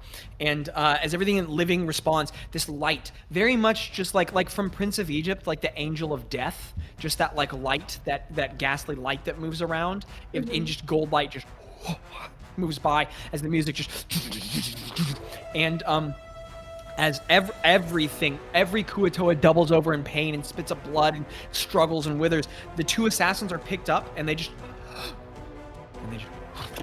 fall to the body, just dead, empty. Jackie, crazy. That's your turn, I assume? Yeah. Okay. Craig, you're up. So What are you doing, Craig? I've never done this before, but channel divinity. Whoa, channel divinity. I can use an action to make. That's how a paladin my would say it. Huh? That's What? how a paladin going. would say it. Yeah. No. Divinity. Channel divinity. Actually, this is Channel really great divinity. thing. I'm just trying to figure out, do I want to, I just spat everywhere, I didn't mean to, but I was trying to figure out if I want to do Cosmic Instrument or Divine Delineation. Micah, did you just... I don't mean this sassy at all. Did you just use one of your character features? Like from your subclass? Yeah. Micah, that's the first time you've done that. Channel Divinity? Inspiration. You've I never already done have that. it. Inspiration. Thank you. Okay, well, I'm proud of you. Know that I'm proud of Thank you. you. Okay, please keep going. I'm so sorry. Celebration. Just pick something. There's no wrong choice. Okay, I think that channel delineation would actually be a lot more chaotic. It would be a lot more chaotic, and I can switch it from healing to damage, which is awesome. Okay. So you're gonna use Cosmic Instrument? Yes. And I'm also going to move a little forward, just a little scoot, just to be close to the big bad boy. Does that give me an opportunity attack for the person? No, because you're moving toward him, not away. Yay. Okay, so I would like to do that. So then I will do that, and I will also do Divine Smite at 3rd level. Well, now Cosmic Instrument is an action. See that in the text? So that's your action if you're using it. I have a bonus action. You know what? That's true. I have two things. When you're a melee class and you use your action, you can do multi-attack with your action. You can attack twice. You have one action. You just get to attack twice. You don't have two actions. That is always tough. So if you're like a fighter or a paladin or a barbarian, you can hit twice, but you're using one action. Cosmic Instrument is like a prep action. Like when Bazz is getting ready for combat, he casts all those spells on himself to get ready as an action. Yeah. This is like that for Craig. Okay, I might not do that because I feel like that would be kind of a waste for a turn to not do anything. Yeah, you could. I mean, you could use your sword twice. I'll just and then do that. in the future, use Cosmic Instrument as a preparation. It's an excellent preparation move. Yeah. Got it. That makes sense. You live and you That's learn. okay, dude. That's okay. Am I right, Rodo? Hey, you started using it. That's a first. I am going to do Divine Smite at 3rd level. So I'm basically doing everything that I normally did. So. Excellent. Wreck this nerd's day. I'm gonna use inspiration on that one. Do it, Micah. Do it. Okay, so that would be a 20. Okay, that hits. Yeah, go ahead. Sorry. And that would be a 24. Okay, excellent. Go ahead and roll one set of damage first, and then give me the second one. So like roll one 2d6 plus 3d8 plus 6, and then roll another 2d6 plus 6. Okay, 2d6. So that's 3. That's 5. That's 8. I'm really having to get my paladins down because I never DM'd for a paladin before you. I mean, like a one shot. DM, you are so far from the mic. You what? You're far from the mic. Okay. I said skibbity bibbity bibbity. I said I'm having to get my paladins down because I've never DM'd for I've never DM'd for a paladin outside of a one shot. Okay, so Micah, because Divine Smite is not, you can just do it since it's not a bonus action. You can do it on both attacks if you want. It's not, but it does take a spell slot, right? It takes the spell slot. You're doing that right, but it's not a bonus action, so you can put it on both attacks. You can do it twice as long as you have the spell slots for it. So is that 8d8?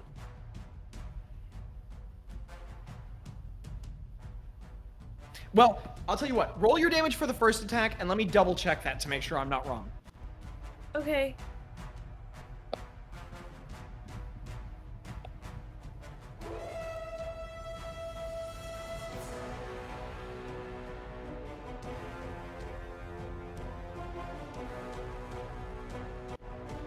Yep. Yeah. You can just you can just put 8. So Micah, you're rolling 8d8 plus 46 plus 12. But please roll them separately. Please roll 48 plus. Okay. So 8 plus 6 is 14. Okay. Yeah. Yeah, 8 plus 6, 14. And that would be 18. Man, Craig's gonna start hitting some crazy damage. 32? And he hasn't even math started should using be cosmic mathing. wisdom. 32. Excellent. That's correct. Wait. Yeah. Let's just take 32. Second That's attack? just one. That's just one. Yeah, that's Let's one be attack. It's clear. 32. Okay, and then Nobody damages like a paladin. okay. And then we got. Y'all can totally talk for a little bit if you'd like. I mean, I know it's a lot going on. If anyone wants to engage in roleplay or description or character perceptions while someone else is doing math, that's always welcome. Have any of the Kuatoa said anything? Have I heard them say anything? A lot of curses. You've learned some Kuatoa curse words. Sick. Did Some they slurs. say anything of what they're doing here? I guess I should have asked. Odds or evens? Odds. No? 2. I have not heard anything. And 53 plus. 53 is the total? No. We're gonna add 19 damage. What's your total? So for that, it's 53, but I'm gonna roll a d6, and we're gonna need to do the saving throw to add the 19 points of damage. Oh. Okay. Wait, can I do that? Wait. As a reaction, yes. I You're using already that correctly, used my Micah. reaction. I already used my reaction earlier. Bumber. I have to be very honest. Bumber. Okay, but you got 53, It's okay. which is pretty awesome. Yeah, So Micah, 53 is still really how do you good. want to do this cool. on both the Gulper and the Federer? Let's go. How do you want to kill them both?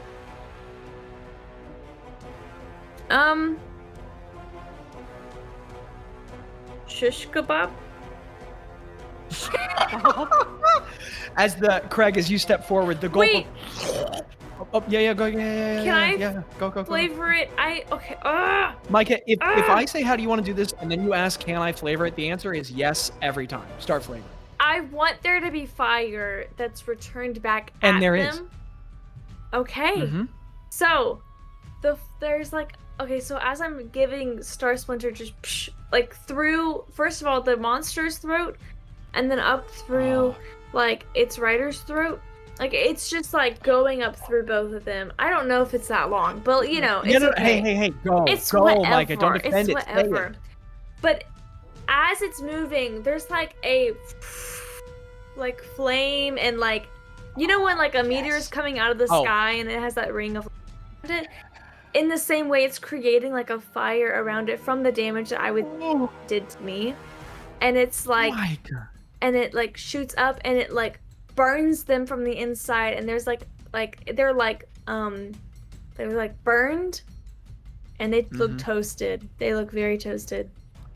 Micah, as the Gulper opens its jaws to bite you, Craig grabs the side of its jaw and just like holds its mouth, and it like when a dog has something you don't want it to have, and you grab the inside of its mouth and it drops it. You grab the Gulper's jaw, you pull back Star Splinter, you shout a word in deep magic, and the gold fire burning over you from Ro and Bazz's casting ignites into an inferno on your blue blade, and as you stab it upward through the mouth, moving it through the air is like a comet igniting on the oxygen as it passes by from friction, and the fire catches up the blade and then burns down your arm as you stab up through the monster's mouth. And as you stab up through, its head is too thick to pass through, but the golden fire incinerates its skull and brain matter as it passes through, so that your arm just sails up through the skull, exploding fire. Your arm ignites into flame and splits the head in half from heat. And as the Federer tries to fall back, the blade just catches up the front of him and up through his head, just as you rip the front of the Gulper and the Federer in half, and they would turn into messy chunks if they weren't just consumed, like almost biblically, with a gout of golden fire. And as the back of the monster falls to the ground and the ruined remaining pieces of the Federer fall to either side, you see terror on the priest's face looking at you as you stand there with Star Splinter burning with golden fire, looking like an anime character. You have movement. Would you like to use it? Say it again. You can move. You want to move? Yes. And you get up in the priest's face. Priest, you also cast another spell this turn, which was Piss Your Pants. Can amazing. I try and intimidate him? You just did. Okay. Okay. Now it's the priest's turn. They can it's bad news business. They can make a con save. Yeah, they can. To see if they're still deafened. Oh. What's your spell save? 18. Both fail. They're still deafened. Dang it. But Craig, something very interesting happens. As you step toward the priest, where it's holding its staff, it has bound on its wrist this metal bracelet with a little figurine head of a lobster kind of creature carved into the top with little jewels inside its eyes. And as you step forward, the eyes light up. You feel a weight at your side, and the orb falls out of your pocket to the side, and it starts rolling around the deck. All of the energy in it, the liquid inside just grows flat and inert, and the orb just rolls around the deck next to you because you stepped where you did to the priest. Now, I stepped where? You walked up to the priest. The bracelet lit up on the priest's wrist. But why did it do that? So where's the orb? I have divine sense. Can I know what that like? That has absolutely nothing to do with what's happening. Continuing. This priest turns and actually does shout something to the other one. And Ro, you understand as it says, we have the seed for the glory of the young god. And he is going to reach down and grab the far seed. No, you're kidding me. And then he's going to bolt. Craig, you can make an opportunity attack. Yes, absolutely. Roll. That's a nat 20. That's a 30.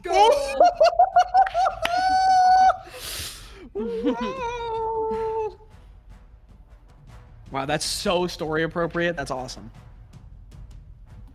Now, here's the really crazy thing, Craig, because it's not a reaction, it's not a bonus action. You can pump Divine Smite into this. Absolutely. Can I? It's gonna get crazy. Can I I use it as a ranged weapon? You can just no, because you already have Star Splinter out. You can hit him with the sword as he runs away. Okay, perfect. So I can do That's what an Divine opportunity Smite. attack is. Perfect. Okay. What spell slot? What level are you putting into it? 4. Okay, this is 5d8. 5d8. So Micah, you can either roll 2d6 plus 6 plus 5d8, or you can roll 4d6 plus 6 plus 10d8. Wait. That gives you more dice to roll, which is fun. But if you do the first option, it's typically a bigger number statistically, where you just double everything. So the easiest way is just to do 2d6 plus 5d8 plus 6, and then just double everything at the end. Okay. That's the easiest way. Okay. That's what I'll do. So 2d6 plus 5d8 plus 6. Okay. As Craig pulls out his sword and it ignites with blue and golden fire and shouts an evocative word of deep magic slashing at the Kuatoan priest, how are the other characters reacting to watching the Farseed just appear and fall out of Craig's pocket, grow inert, and that Kuatoa grabbing the object and running to the side of the ship? I think Greta probably Sorry, go ahead. You first, Jack.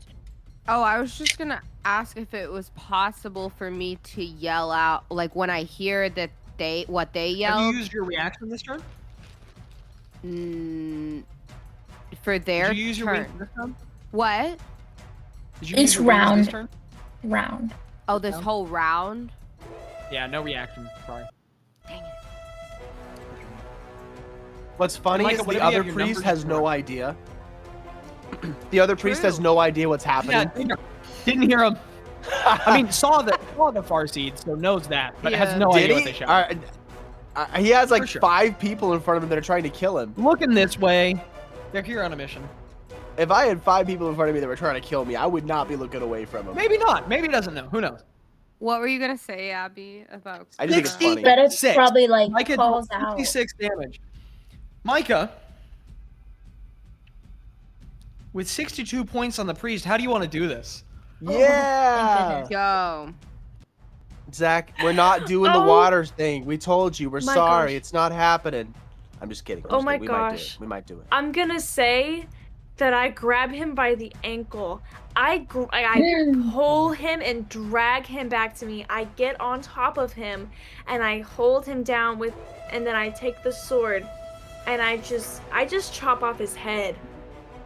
Hey, I nobody just ever make slam Micah it mad. down. Nobody ever make Micah mad, okay? Don't. Yeah. Oh my gosh! How The dare you priest come after picks up me? the Dang, sword. Craig. It starts to barrel away. Craig, you hit all those morning workouts with Bill Free and Ploff. Your muscle memory goes straight to a lunge. You just lunge down, grab his ankle as he falls forward onto the deck, dropping the Farseed, and it rolls only to here. So the Farseed. I'm gonna represent the Farseed with this. Can I little grab it orange after? icon right here. No, because this isn't even your turn. This was all a reaction. He slams forward. You pull him forward to you, and as the priest goes to grab its staff and bash you with it, you just climb onto his chest. Your knee slams down into his arm, and as you raise the sword up blazing with fire, you watch as fear washes over the priest's face for a moment, aware that, oh, this is the moment it dies. And then you watch it just resolve into an anger, and it stares into your eyes and just whispers, "You burn after me." You don't understand that, but Ro does. And Craig, as you bring your sword down, you bring it down like a stab, and the force of the fire cauterizes the neck away. Just, and the head just rolls back. Craig's Merkin Fools. It's the other priest's turn. They're here for one thing. They're here for one thing. I swear. The priest runs after the orb. I swear. Takes an opportunity attack from Tello. Oh, Tello gets him. Tello's gonna Roll to hit. stab him with his rapier. Doesn't he get an opportunity attack from both parties, Tello and that purple? Because it's a 5. The purple is over here. That's Ro. I mean the other one that's above the green. That one. Because it's This one? 5. Yeah, the diagonal. Kuatoa does not attack his priest. Oh, that's a Kuatoa, my bad. Ugh. That's Tello got a 10. Tello whiffs the blade off of his armor, scraping. The priest grabs the orb and dives off the ship into the water. All right. It's Spagoober's turn. What's Spagoober gonna do? Let's see. That was 5, 10, 15, 20 into the water. Another 10 feet forward. Out to, we'll say, here. And then he is, let's use this, 5 feet down. Spagoober.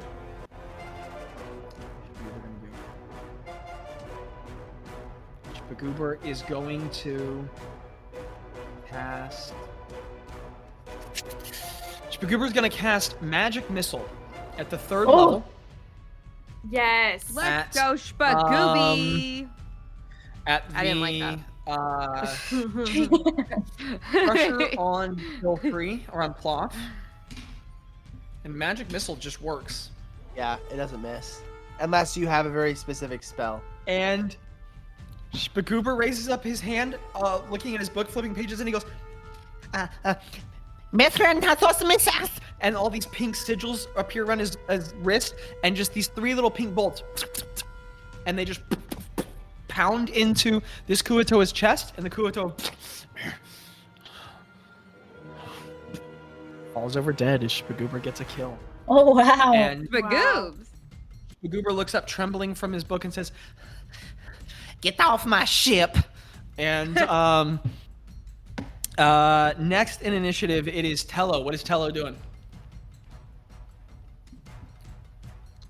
Aren't a bad guy right in front of Tello? Yes.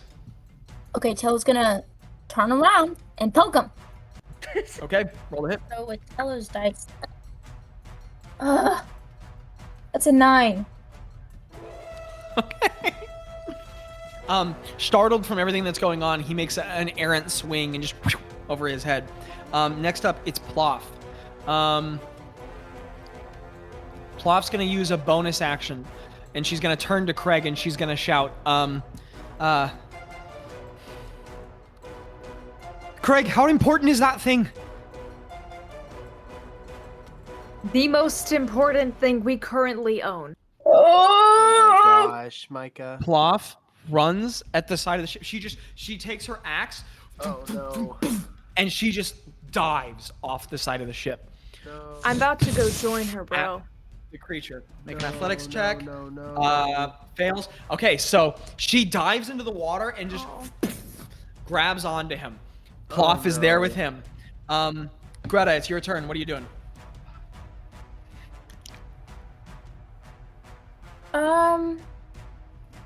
How far, DM, if I were to stand at the very edge of the boat, 2 spaces away from, parallel with the priest, how many feet would I be away from the 15, because they're technically 5 feet under the water. Cool. I'm gonna run over there. I'm gonna go 1, 5, 10, Okay. 15, 20 to that square.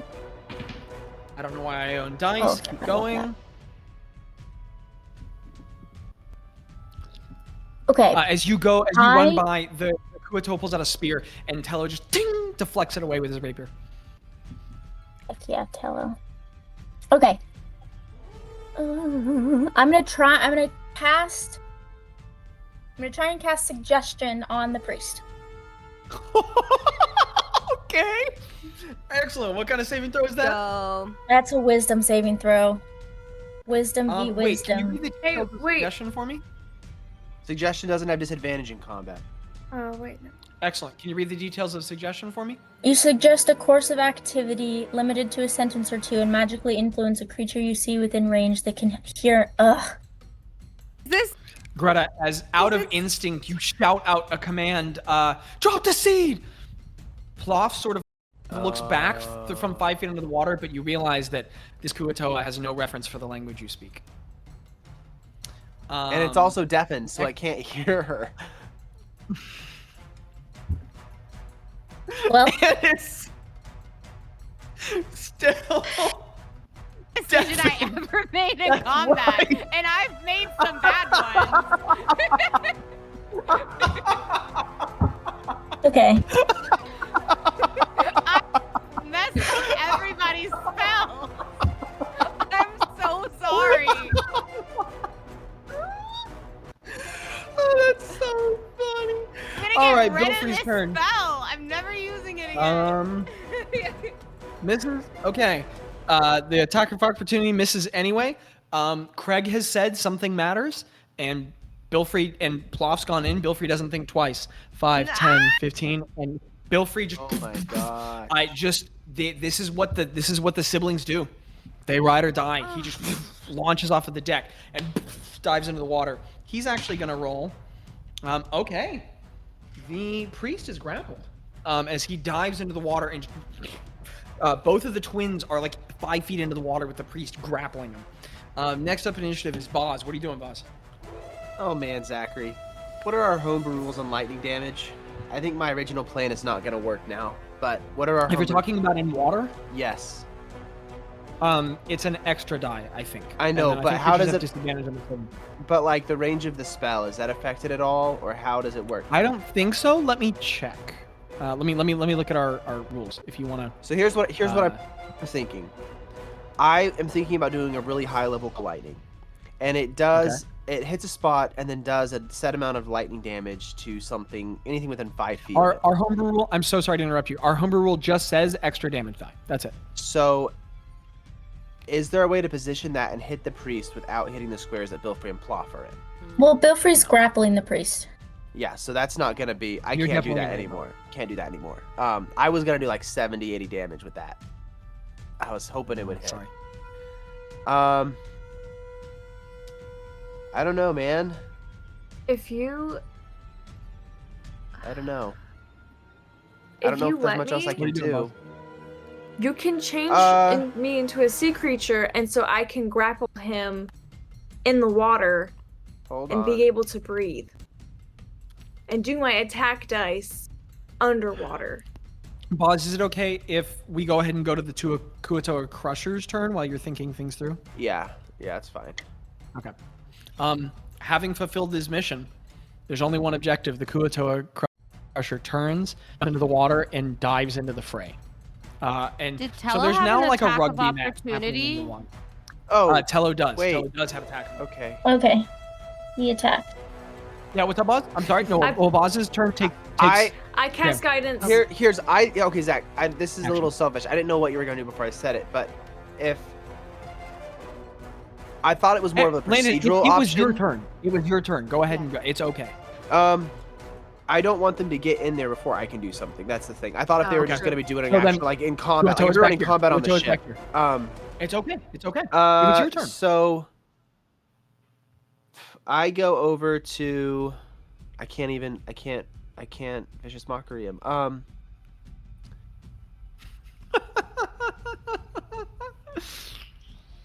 What are you doing, Bazz? I want to point I'm not to the It hasn't. Okay, go no, ahead. it hasn't been a minute. Kuatoa, and Mm-hmm. I want to get to where I can see it. I don't know where I need to move to Okay. do that, and cast No problem. and cast polymorph on it. Oh, wait. On the Kuatoa Priest? Yes, 5, 10, 15, 20. If you go over here to the edge of the boat, you can see him. I'm gonna try to cast polymorph on him. Excellent. No one can explain why this is a wisdom saving throw. For some reason, it is. Are they smart enough to not turn into an Oh, animal? well, they're very wise. I know. They're I know. clerics. I just I don't think I have much Doesn't else. particularly matter when Zach's the DM. What do you Great. polymorph them into? Because they failed by rolling an 8. I feel like I want to polymorph him into a oh my gosh. A dog, just like a dog. Okay. And as But like not Belfry like and a Ploff- small dog, like a dog that can be held and carried, and not like two like a yapper, like a white yapper, like a crusty white dog. Absolutely. I would have Belfry transformed and into a Ploff- crusty white Jackie, dog. I'm sorry, this is Landon's turn. As Bazz runs to the edge of the ship and shouts Hi, a dog. powerful form of transmutive magic only available to skillful spellcasters, and the energy ripples through the water, and the priest like looks backward concerned before just turning into, and all of a sudden, there's just a crusty-eyed white dog in the water that Belfry's holding. Belfry looks real confused. What happens to the orb? Well, all objects worn or carried by the polymorph creature polymorph with them. So there is a deaf terrier mix held by Belfry under the water there. Thank you for it being a terrier mix. Zach, where are the other Kuatoa? This one's here. And how much movement speed do I have? You went 5, 10, 15, 20. You have 10 more. I have a movement speed of 45. 15. 15? Can I get down the hatch? Can I jump down the hatch? Back down below deck? Yeah, I want to go below deck. 10, 15, 20. Yeah. I want to run away. You're there. I want to run away. Okay. And I like Pause, shut it run, behind me. back. Like I'm like gone. Like who knows where I am in there? I don't know. I have my jingly shoes. I'm running fast. I don't know. Yeah, no, you have the movement. I don't know that you have the action economy to reach back up, grab the door, and pull it down. Oh, okay. I also think that would prompt an Why? opportunity attack. You're down the hatch. Kuatoa Crusher's turn. It doesn't have the magical understanding to understand that hitting you would. It's not Okay. educated. Its lord has turned into a dog. It jumps into the water, very confused. Does Rogue get an opportunity? Yeah. Opportunity attack? Tello and Rogue get opportunity attacks. Go ahead and take Okay. it. Okay, This is I'm in. because that is so How does rude. opportunity attack work exactly? You It's rolled a a hit. regular attack. Okay, that's what I thought. I can like hit This him with fight has Song gotten Splitter, weird. Sure. Yeah. Okay. Tello, go ahead and roll the hit. Too. That one. Oh, and mine was This cocked. feels about right. This is episode 144. 1. That was a 10. Okay, guys, this is Oh. true. 12 nat ones have been rolled. Wow. That's crazy. Okay, both people whiff shots as the Kuatoa stumbles away. It jumps into the water. It's very confused when there's a dog. It isn't really sure what to do, and so just attacks off because just deeply confused by what's happening. Okay, hits. Oh wow, hits twice. Dang it! Ah! Okay, Ploff takes a bunch of damage. Okay, now it's Ro's turn. What are you doing, Ro? Crying on the floor. I'm just kidding. What are Really? you doing? We do need to wrap this session up soon, so. Yeah. Yeah, I'm gonna go to the edge of the boat. Okay. And I'm gonna polymorph. I'm gonna take a page out of Bazz's book, and I'm gonna polymorph that other Kuatoa. Awesome. Sure, why not? Into another different kind of little doggy. Just Okay. Oh, for man, some why? reason. Okay. There are now 2 dogs in the water. There's a Chihuahua and a crusty-eyed white dog, and they're both in the water. And D&D is a strange, strange game. And Excellent. Craig, it's your turn. What are you doing? No, wait. My bonus action is I'm gonna yell out to Belfry and Plop, grab the dogs and come back. Okay, they're both going to make perception checks to understand you underwater. Belfry failed. Ploff succeeded. Understood. Okay. Craig, it's your turn. What are you doing? I run over there to help them up and grab the dogs. Okay. They're in the ocean. They're in the water. They're 5 feet underwater. What are you doing Yeah. specifically? Well, I can't do anything because there's nothing to attack. Because if I attack them, then they come back to normal, right? You can try and get them.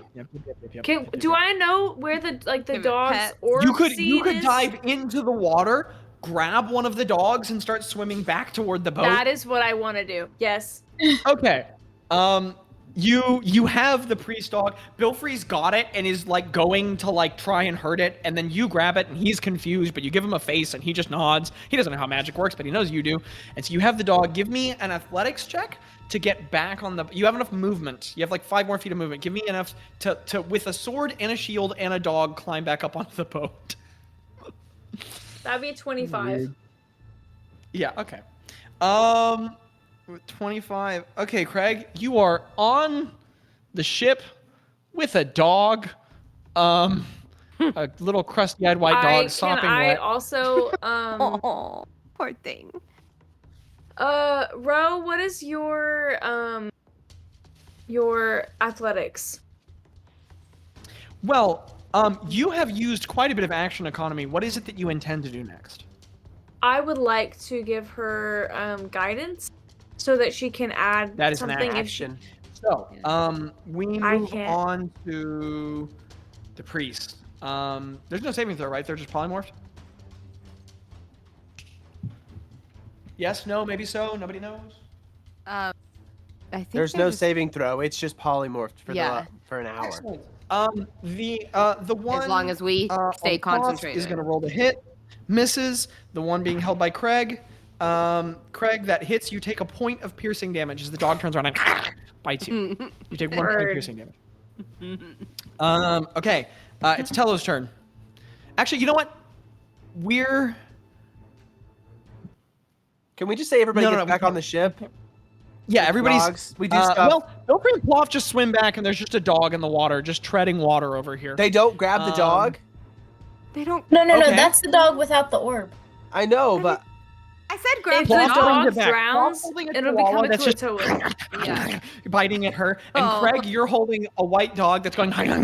What's everybody doing? We don't need to worry about initiative order right now. You're out of Okay. energy. What's everybody doing? Boz pokes his head out and I- says, "Put him in the hold. We'll figure it out. Let's put him in the hold. We have an hour. We'll have a meeting. And we'll figure it out. But they can just hang out down here." Yeah, but the Okay. dog's in the hole. Yeah. Okay. For And- some Yeah. reason. On that note, that is where we end episode 144 of the Accidental Oh my Adventures with gosh. 2 dogs in the hold that are actually Kuatoa sent here to. Yeah. Anyway, that was bizarre, but that's the session. That's D&D, everybody. Okay. You didn't kill him, but I'm gonna rule that you defeated him because you did beat him in combat, and it makes my job a lot easier. You guys just did so much combat, so we're about to go on break, but I need to tell you guys a bunch of XP first. Yeah. So, you guys defeated all the Kuatoa. You defeated the Gulper, you defeated the Federer, you defeated the Assassins, the Crushers, and the Priests. You all gained 0.232 levels. 0.232 levels.